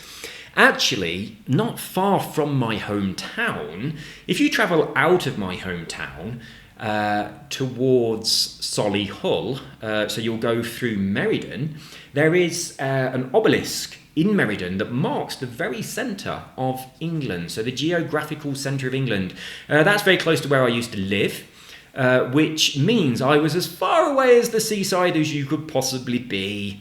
So to combat this, in Fenny Drayton, I think it was, there was this guy that had this kind of like farmhouse and all this land, and he got a big lake.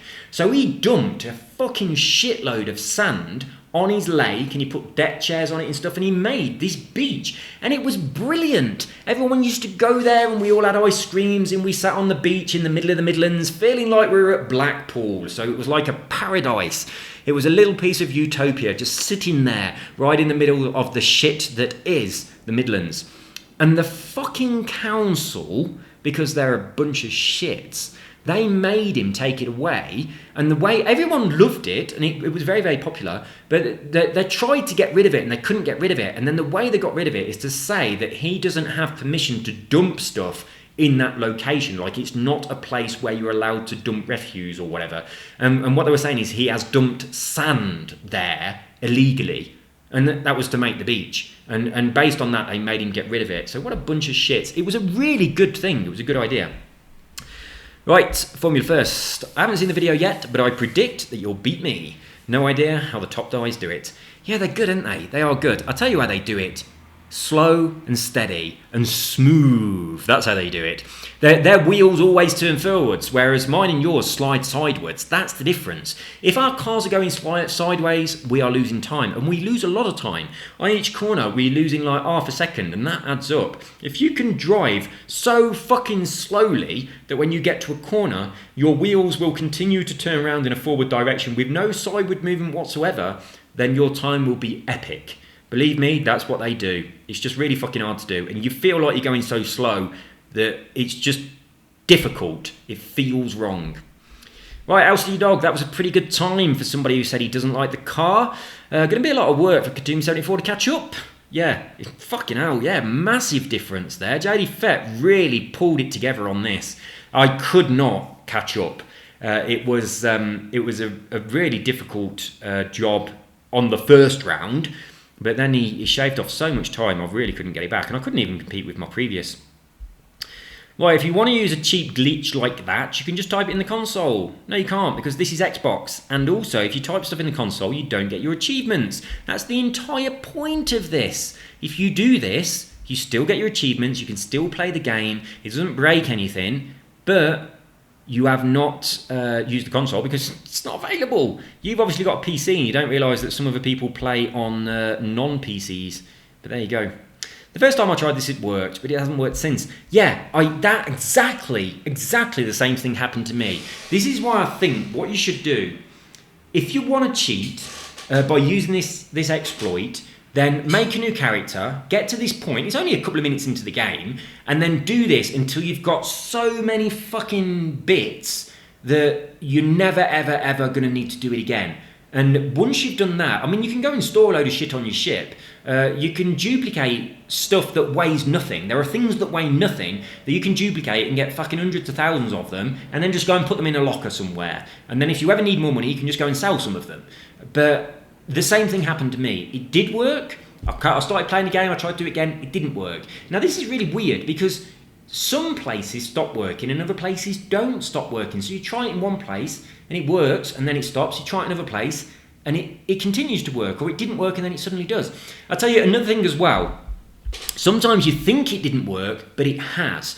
And then what will happen sometimes is you walk away from your stuff and you go on a big wander around the town, go into a couple of shops and stuff. You come back to the door where your stuff is, and all of a sudden it reappears. So sometimes it works, but you don't think it has because your stuff's invisible, but it sometimes pops back. So yeah, it is temperamental. I strongly recommend if you want to cheat, the best thing to do is to cheat so much right at the beginning of the game that you're never going to need to cheat all the way through it. Just get yourself fucking billions of bits and then you won't need any more, probably.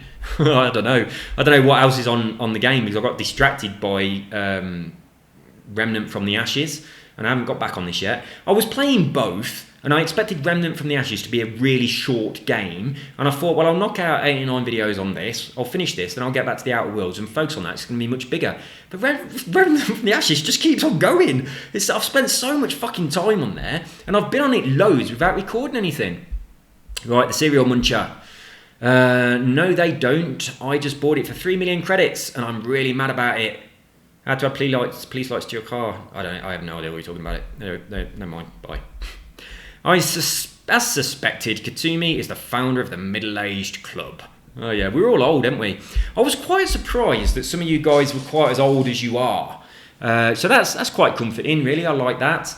I think what people tend to do, even people that are our age, like in your 40s and 50s, we still think that most other gamers are like in their 20s. I mean, I do. I don't know about you guys, but I do. I kind of like think about the average gamer of being about 24, 25, and I feel like I am the odd one out. I'm the unusual one that's older, but it ain't like that. We are the gaming generation. We grew up with like the fucking Atari and like the Speccy and the Commodore and stuff like that, and Pong in my case. But we are pretty much the first generation. As people that are in our mid 40s, early 50s, that sort of generation, we're the first generation of gamers that grew up on games, and we have seen them develop from games like Pong that were ridiculously basic to absolute epic, mind-blowing games like Jet Set Willy, you know what I mean? That was so broken you couldn't even complete the game. The menagerie was broken. Oh man, I spent so long on that game. And then games like Chucky Egg and Manic Miner. Who tried to learn to play that song on the bloody loading screen of Manic Miner? You know what I'm saying? And then we had the whole series of Horace does different things with spiders and goes skiing and shit like that. And it's like, we've been through that era of games being terrible, and it's like they had shit graphics, but they were so addictively playful because they'd got nothing else to offer. And now we're on epic games that are like playing a lead role in a film, and we have lived all of that. That's been that progression of gaming has been the progression of our lives. So anyone who is my age, when you were a little kid, you know, like 11, 12 years old, that was the beginning, the dawn of the gaming industry. And it's like we had Game Boys and things. I had an Atari Lynx when I was at college, and I used to play was it like California Games on it or something like that, I think. And I had a Game Boy, obviously, with Tetris. Who didn't? But we and the snares and all those things. We grew up with them and they grew up with us. Those games have developed as we've developed. And now we are sophisticated middle-aged men. Our games are sophisticated as well. So it's like the generation that was before us, they didn't get that. They didn't have it. They didn't have the games growing up. So they became adults without any of that available. They just had fucking sticks and hoops and cups and balls. That's all they had. Yeah, and while they was wandering around the Victorian streets of London, they didn't have technology to rely on. They were just amazed by the incandescent light bulb. But then our generation come along and we discovered that you could turn sand into a fucking microchip. And then just like Pandora's box was opened and we all jumped in. And now I'm thinking about Pandora's box.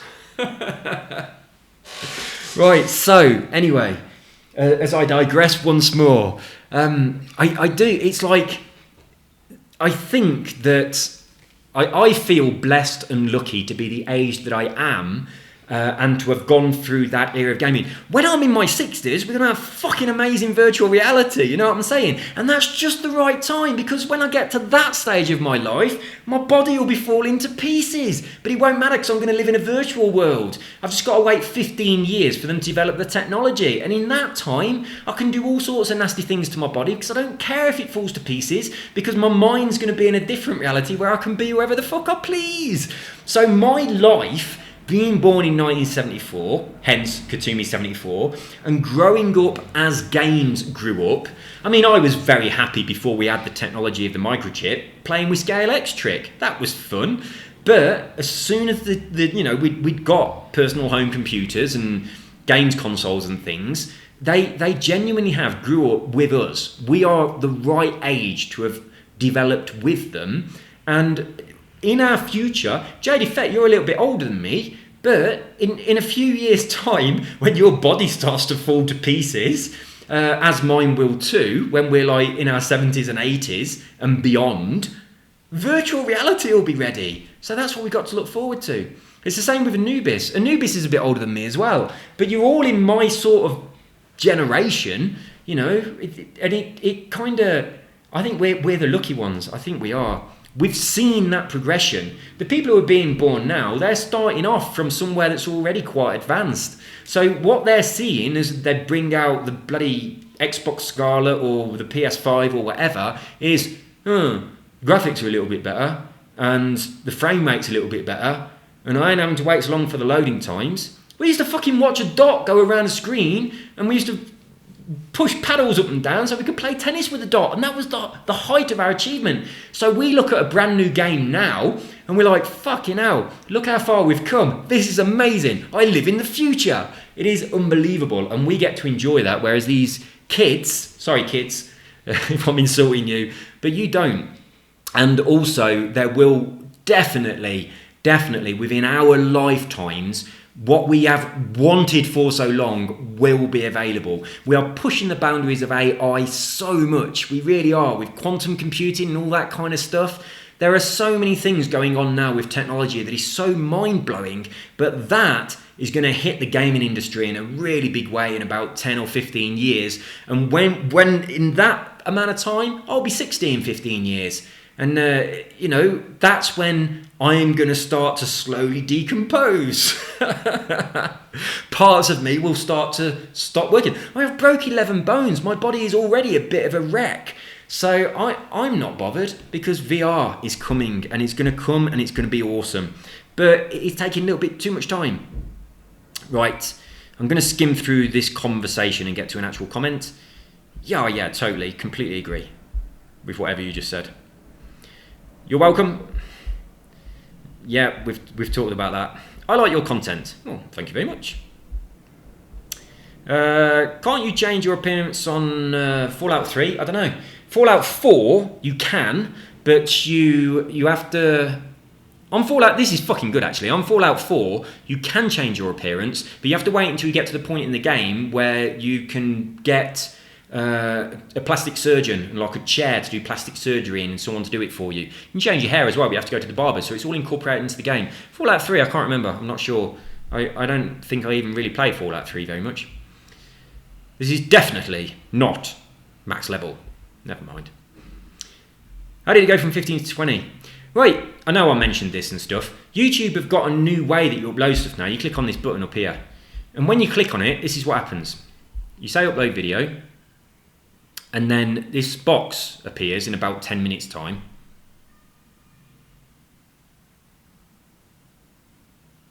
You've got to wait 10 minutes. I weren't joking. Right, there you go. Right, so this box appears. Once you've done that, you click on here and you select a video, which I'm now going to do. So we'll just select any one of these videos. Right, so that happens. Then you wait for a bit longer. This is because I've got my microphone plugged into my USB, so my laptop that's now in my office is not connected to the cable of my Wi-Fi. My Wi-Fi is not very good down here.